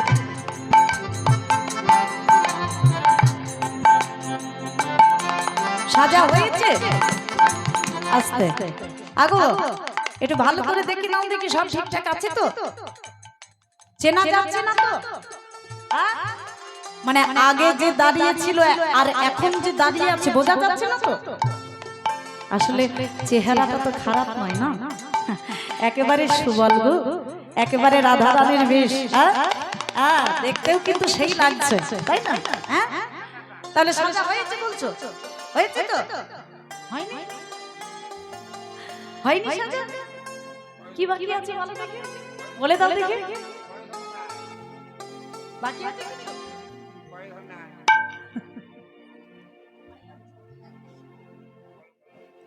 আচ্ছা, এখন সুন্দর করে সাজানো হয়েছে, একেবারে রাধার বেশ ধারণ করালেন সুবলকে, আর এই সুবলকে সাজিয়ে বলে, "এই সুবল, বল তোকে কেমন সাজিয়েছি, কেমন সাজিয়েছি বল, কেমন লাগছে?" তাহলে বল, আমি তোকে সুন্দর করে সাজালাম বলেই না তোকে এত সুন্দর লাগছে। বলে কি, তুই আমাকে সুন্দর করে সাজিয়েছিস বলে সুন্দর লাগছে কেন? আমি সুন্দর নই? হ্যাঁ? বলে না না, সুন্দর বটিস, তবে একটু সাজিয়েছি বলে আরো সুন্দর লাগছে। বলে আচ্ছা ঠিক আছে, শোন, রূপ যদি না থাকে গুণে কি বা করে?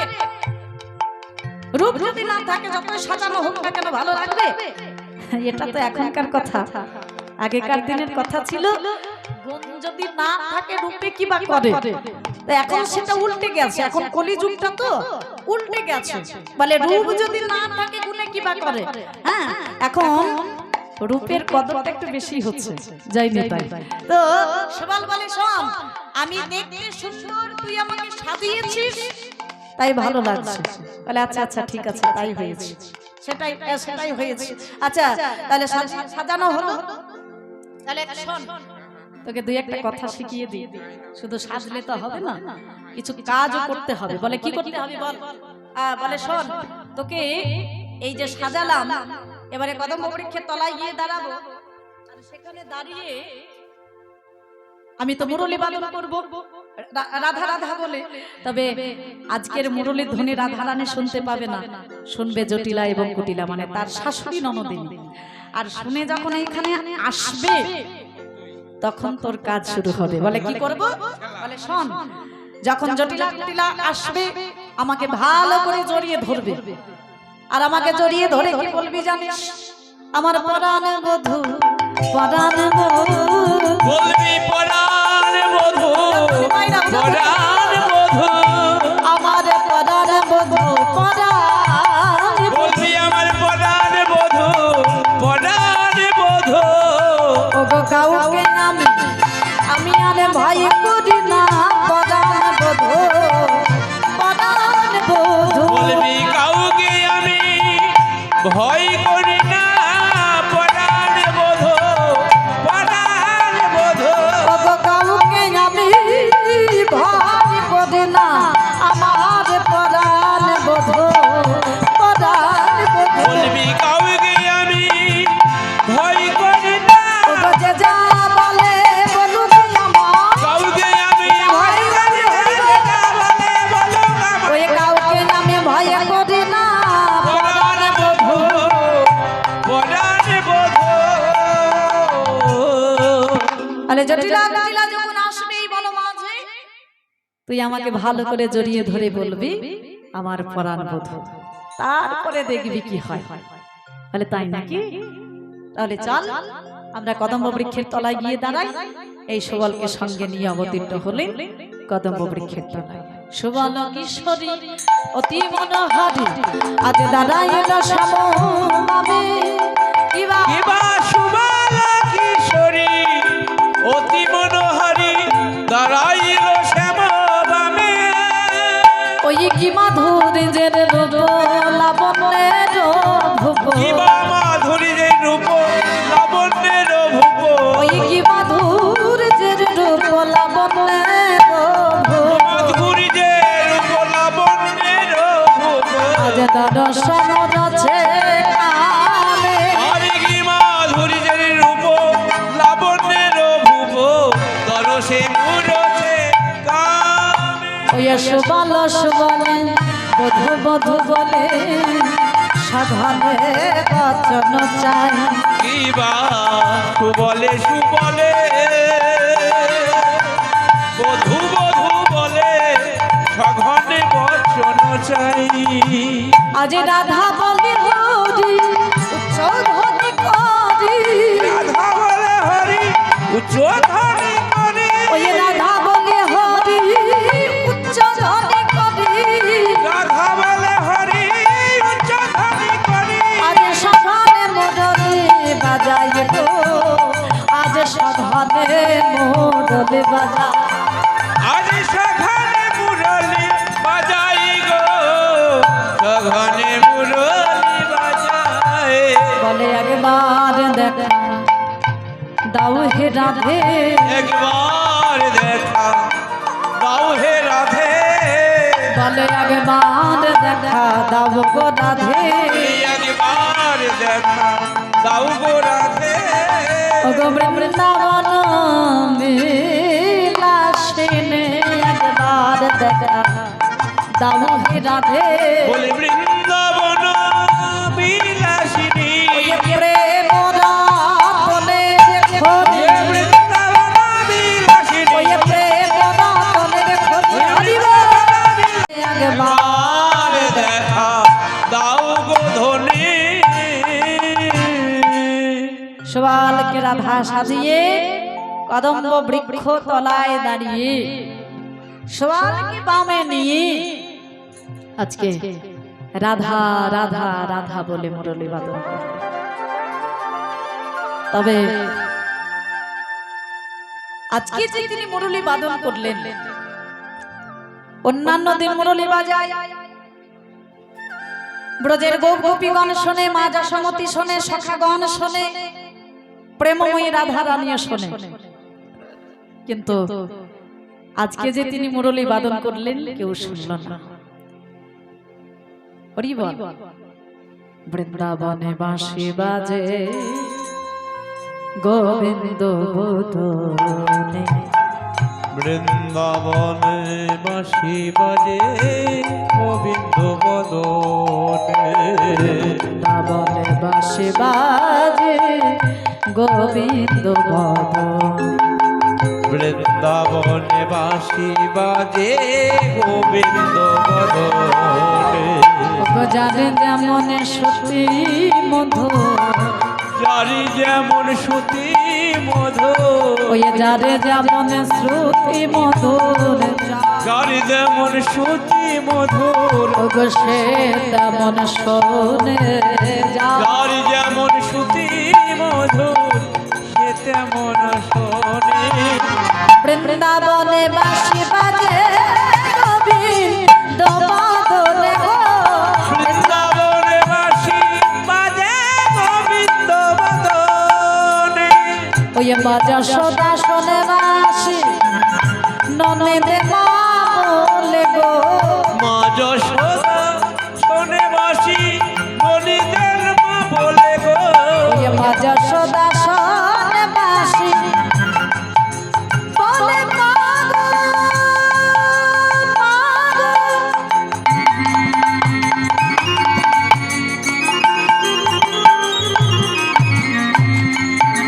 তুমি আর বিলম্ব করো না,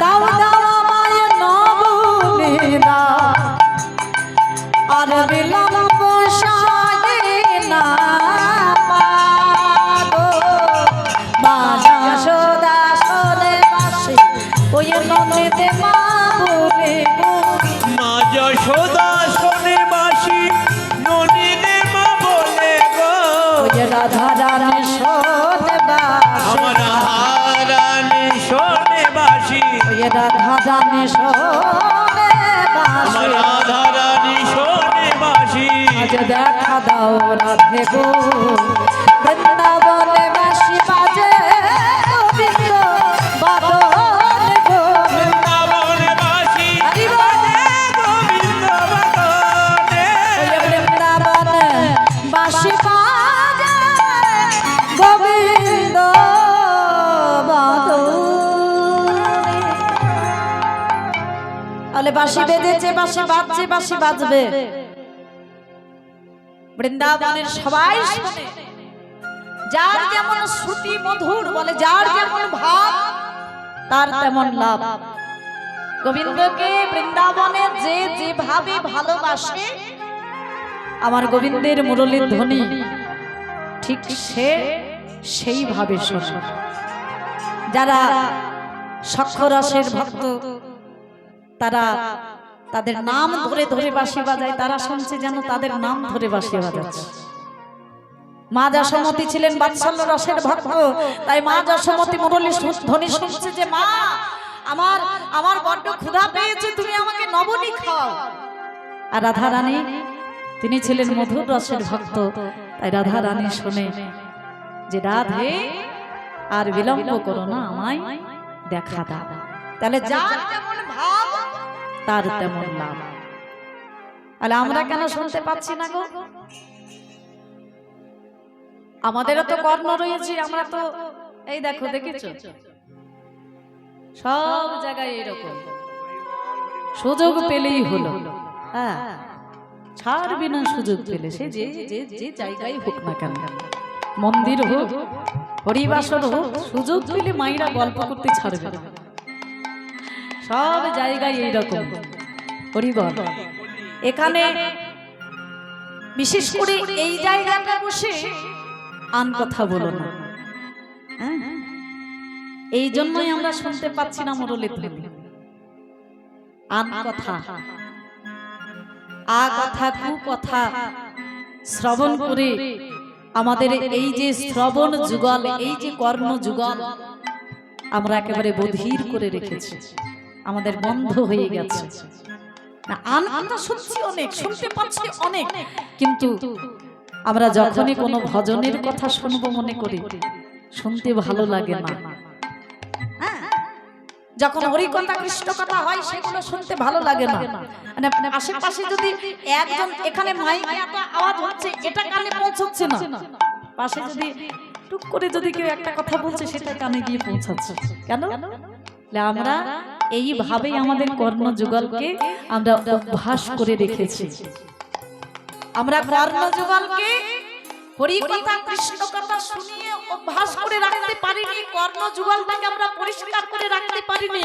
যে কর্ণযুগলে আমাদের কৃষ্ণ কথা, হরি কথা গিয়ে পৌঁছাবে হৃদয় মন্দিরে, মুরলীর ধ্বনি গিয়ে পৌঁছাবে হৃদয় মন্দিরে, আমরা কর্ণযুগলটাকে পরিষ্কার করে রাখতে পারিনি। এই আ কথা, কু কথা, আন কথাই আমরা এই কর্ণযুগলকে একেবারে বধির করে বন্ধ করে রেখে দিয়েছি।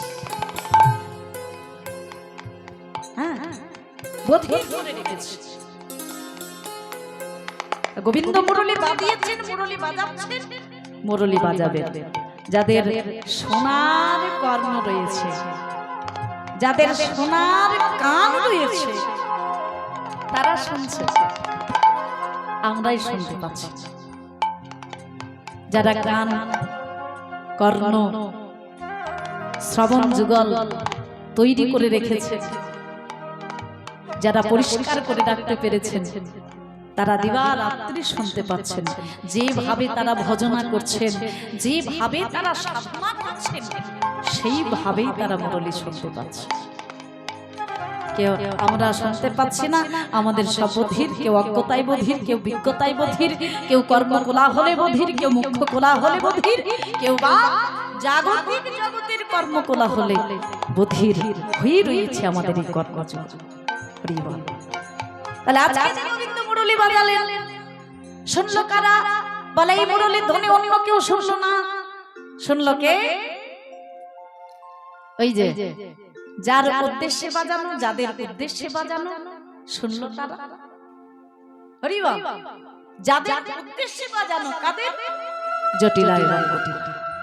যেই বাজালো ধ্বনি সেই ক্ষণে জটিলা শ্রবণে, ধ্বনি সেই ক্ষণে জটিলা শ্রবণে, ধ্বনি সেই ক্ষণে জটিলা শ্রবণে, ধ্বনি সেই ক্ষণে জটিলা শ্রবণে প্রবেশ করালো বনে।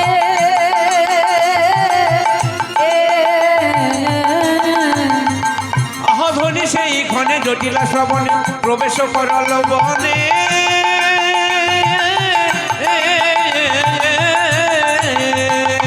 শুনি সেই রবে কদে অনুভব, শুনি সেই রবে করে অনুভব, শুনি সেই রবে কদে অনুভব, শুনি সেই রবে করে অনুভব, বধুর নামে কে বানিলে, শুনি সেই রবে করে অনুভব, বধুর নামে কে বানিলে, শুনি সেই রবে কদে অনুভব, বধুর নামে কে বানিলে, শুনি সেই রবে করে অনুভব, বধুর নামে কে বানিলে। এখন যেই জটিলা কুটিলা শুনতে পেয়েছে মুরলীর ধ্বনি, কুটিলা বলে, হে মা, হ্যালো, এই শুনেছিস, শুনেছিস, এই শুনতে পেয়েছিস? বলে কি? ভালো করে শোন। বলে আরে আমাদের বইয়ের নাম ধরে তো মুরলী বাজাচ্ছে রে, আমাদের বইয়ের নাম ধরে কি যেন ডাকছে। আরে কে ডাকছে রে? বলে এটাও তোকে বলে দিতে হবে। হ্যাঁ, এটাও তোকে বলে দিতে হবে, তুই জানিস না কে ডাকে? নতুন করে আর কে ডাকবে? ওই নন্দের বেটা গেলে ছড়া। আরে ওই নন্দের বেটা গেলে ছাড়া এত বড় সাহস, এই দিন দুপুরে আমাদের বইয়ের নাম ধরে এমন করে বাঁশি বাজাচ্ছে। কি করবি বলতো? বলে কি করব মানে আজকে যাব তার কাছে, একেবারে হাতে নাতে ধরবো, ধরে গিয়ে তার একদিন কি আমাদের একদিন, চল যাব সেখানে যাব। ক্রোধান্বিত হয়ে জটিলা এবং কুটিলা, জটিলা হাতে নিয়েছেন একখানা লাঠি, এই হাতে লাঠি নিয়ে চলেছেন। কান পেতে পেতে শুনছে কোথায় মুরলি বাজছে, হ্যাঁ কান পেতে শুনছে কোন স্থানে মুরলি বাজছে, একটু করে যাচ্ছে আর শুনছে। হ্যাঁ চলো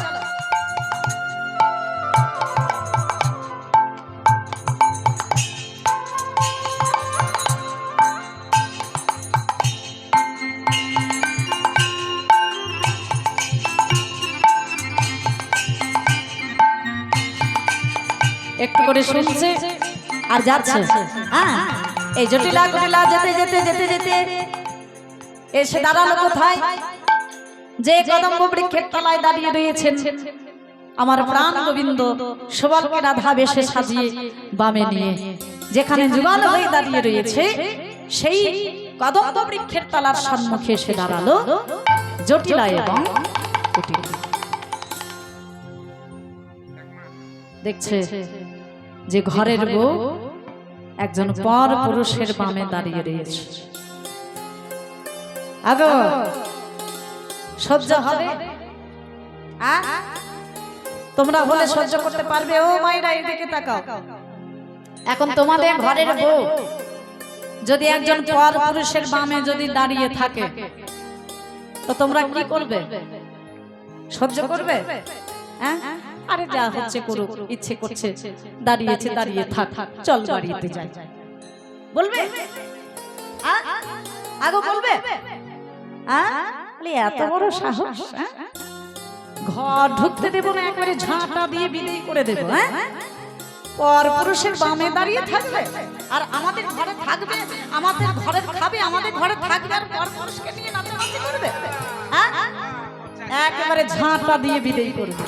এই জটিলা কুটিলা সহ্য করতে পারছে না। দেখেছিস দেখেছিস আমাদের ঘরের বইয়ের দশাটা দেখেছিস, ভাব দেখেছিস কেমন করে পর পুরুষের বামে দাঁড়িয়ে রয়েছে। দেখ দেখ দেখ দেখ, কতদিন তোকে বলেছি আমার কথা শুনিস নাই, আমাকে বকে দিয়েছিস, আমার কথা না শুনে ও যা বলেছে বইয়ের কথাই নাচানাচি করেছিস। আজ দেখ দেখ হাতে নাতে আজকে দেখ কেমন দেখিয়ে দিলাম। দেখ দেখ শোন, এ কর্ম আজকে নয়, আস্তে, এ কর্ম আজকে নয়, এ কর্ম আমি নিতুই নিতুই দেখি। কুটিলা তাই নাকি? বলে হ্যাঁ আমি তো বলেছি আমার কথা শুনিসনি, তুইও শুনিসনি, আর ওই তোর ছেলে মানে দাদা তাকে কতবার বলেছি সেও শোনেনি। হ্যাঁ ওই সুন্দরী রূপসী বইয়ের কথাই নাচানাচি করেছে, কোনোদিন আমার কথা শোনেনি। আজকে তোকে তো দেখালাম, আজকে দাদাকে এনেও একেবারে হাতে নাতে দেখা, হাতে নাতে ধরাবো।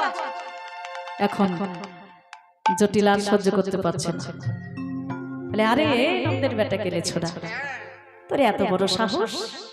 আরে তোর কি লজ্জা বলতে কোনো জিনিস নেই?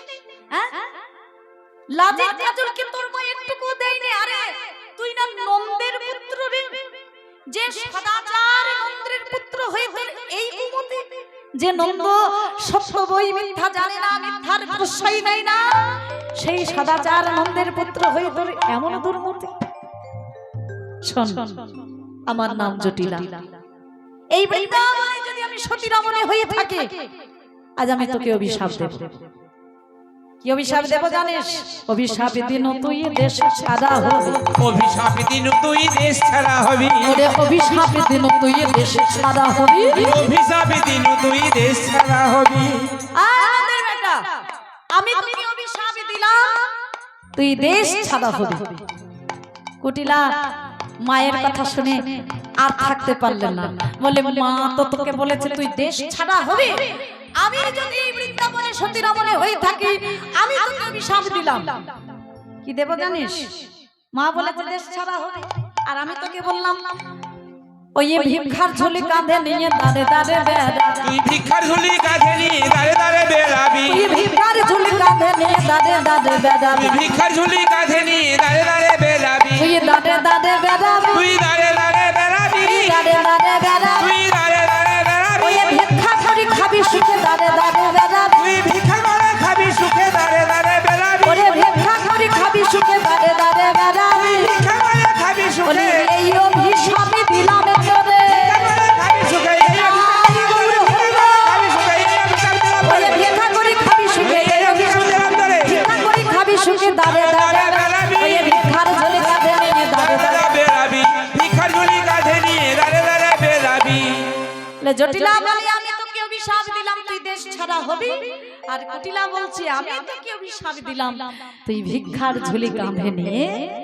দাঁড়িয়ে দাঁড়িয়ে ভিক্ষা করে দিন কাটাবি ভাব দর্শন করলেন বাবা বিষ্ণু পদকর্তা তিনি বললেন ওগো কুটিলা ভগবান ভিক্ষা করবে তবে এই দাপর যুগে নয় কবে ভিক্ষা করবে জানো বলি সেদিন কৃষ্ণ ভিক্ষা করবে ও সেদিন কৃষ্ণ ভিক্ষা করিবে ওগো সেদিন কৃষ্ণ ভিক্ষা ও করবে সেদিন কৃষ্ণ ভিক্ষা করিবে যেদিন গৌর হয়ে নদিয়ায় যাবে সেদিন কৃষ্ণ ভিক্ষা করবে যেদিন গৌর হয়ে নদিয়াই যাবে সেদিন কৃষ্ণ ভিক্ষা করিবে যেদিন গৌর হয়ে নদিয়ায় যাবে সেদিন কৃষ্ণ ভিক্ষা করবে গৌর হয়ে নদিয়াই যাবে হরি বলিবে আর বলাইবে গৌর হয়ে নদিয়াই যাবে হরি বলবে আর বলাইবে ওই গৌর হয়ে নদিয়ায় যাবে সেদিন কৃষ্ণ ভিক্ষা করিবে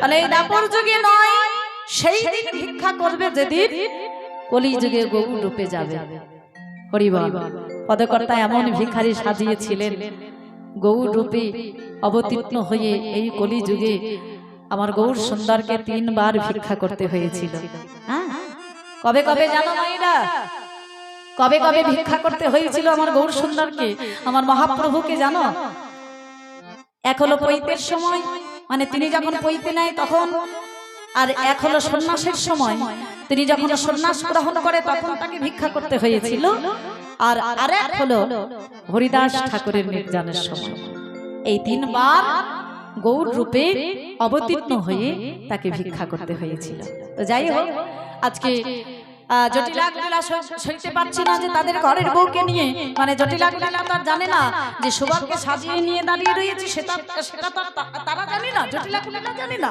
এখন সইতে না পেরে জটিলা কুটিলা অভিশাপ করছেন কেউ বলছে দেশ ছাড়া হবি কেউ বলছে ভিক্ষার ঝুলি কাঁধে নিয়ে দাঁড়িয়ে দাঁড়িয়ে ঘুরে বেড়াবে এবারে এই যে জটিলা কুটিলা রেগে গেছে আর ঠিক এমন সময় কি হয়েছে জানো মায়েরা ওই যে প্রাণ গোবিন্দ সুবলকে একটা কথা শিখিয়ে দিয়েছিল না যে জটিলা কুটিলা যখন আসবে কি শিখিয়ে দিয়েছিল তারা যখন আসবে আমাকে ভালো করে জড়িয়ে ধরবে হ্যাঁ ওই যে কথাটা শিখিয়ে দিয়েছিল প্রাণ গোবিন্দ এখন এই জটিলা কুটিলার ভাব দর্শন করে এই যে ক্রোধান্বিত ভাব এই ভাব দর্শন করে সুবল কি করেছে জানো আম লাগানোর জন্য ভাই কানাইকে ভালো করে জড়িয়ে ধরেছে আর জড়িয়ে ধরে কি বলছে জানো আমার পরাণ বধূ বলছি আমার পরাণ বধূ পরাণ বধূ আমার পরাণ বধূ আমার পরাণ বধূ পরাণ বধূ কাউকে আমি ভয় করি না আমার পরাণ বধূ বলি কাউকে আমি ভয় করি না আমার পরাণ বধূ পরাণ বধূ কাউকে আমি ভয় করি না আমার পরাণ বধূ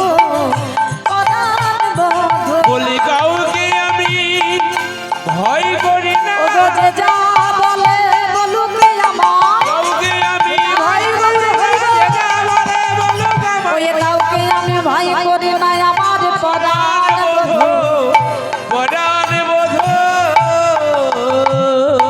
এখন যে সুবল বলেছে পরাণ বধূ কুটিলা আরো রেগে গেছে। আমার সামনে পরাণ বধূ, আমাদের ঘরের বউ হয়ে পরপুরুষকে বলা হচ্ছে পরাণ বধূ। দেখাচ্ছি মজা। এখন তো গোবিন্দের বামে দাঁড়িয়ে ছিল সুবল। এই কুটিলা কি করেছে? আমাদের সামনে দাঁড়িয়ে থাকা হচ্ছে পরপুরুষের বামে। আয় কলঙ্কিনী, আয় এই ছাড় ছাড় ছাড়, এই ছাড় ছাড়। এখন গোবিন্দের কাছ থেকে টেনে ছাড়িয়ে নিয়েছে, এসেছে সুবলকে। আর টেনে ছাড়িয়ে এনে শাড়ির একটা অঞ্চলে ধরেছে। সর্বনাশ! শাড়ির একটা অঞ্চলে যেই ধরেছে, এখন শাড়ির একটা অঞ্চলে ধরে যেই টান মেরেছে,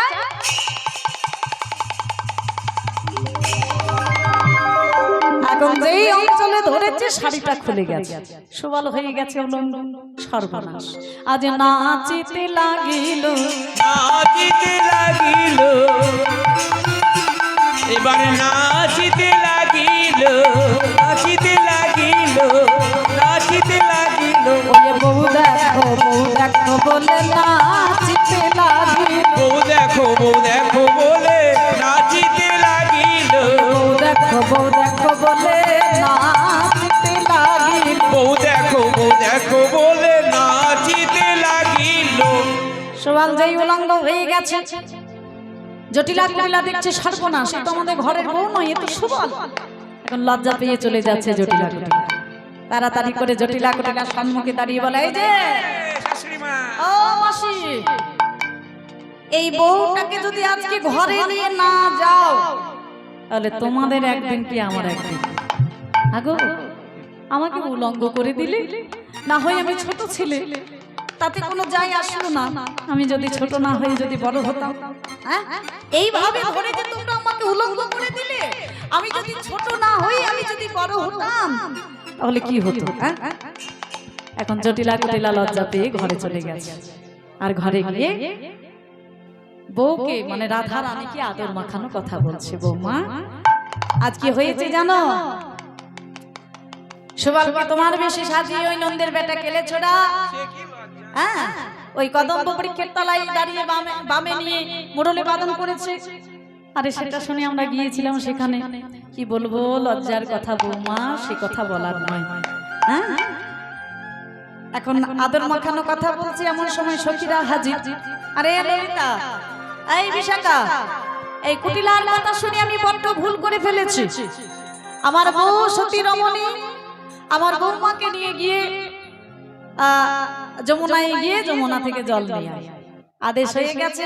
সখীগণকে সঙ্গে নিয়ে আমার রাধা রানী মনে মনে চিন্তা করলেন, যাব তো যমুনায়, তাহলে সেখানে গিয়ে আমার গোবিন্দ দর্শন হয়ে যাবে। আবার মানে এক ঢিলে দুই পাখি, ওই জল ভরাও হবে, আর সেখানে তো আমার প্রাণ গোবিন্দ দাঁড়িয়ে রয়েছে। সেটা তো আমার শাশুড়ি ননদিনী বললো যে কদম্ব বৃক্ষের তলায় দাঁড়িয়ে রয়েছে আমার প্রাণ গোবিন্দ, তাহলে গোবিন্দ দর্শনও আমার হয়ে যাবে। এই সখীগণকে সঙ্গে নিয়ে আজকে অবতীর্ণ হলো কদম্ব বৃক্ষের তলায়।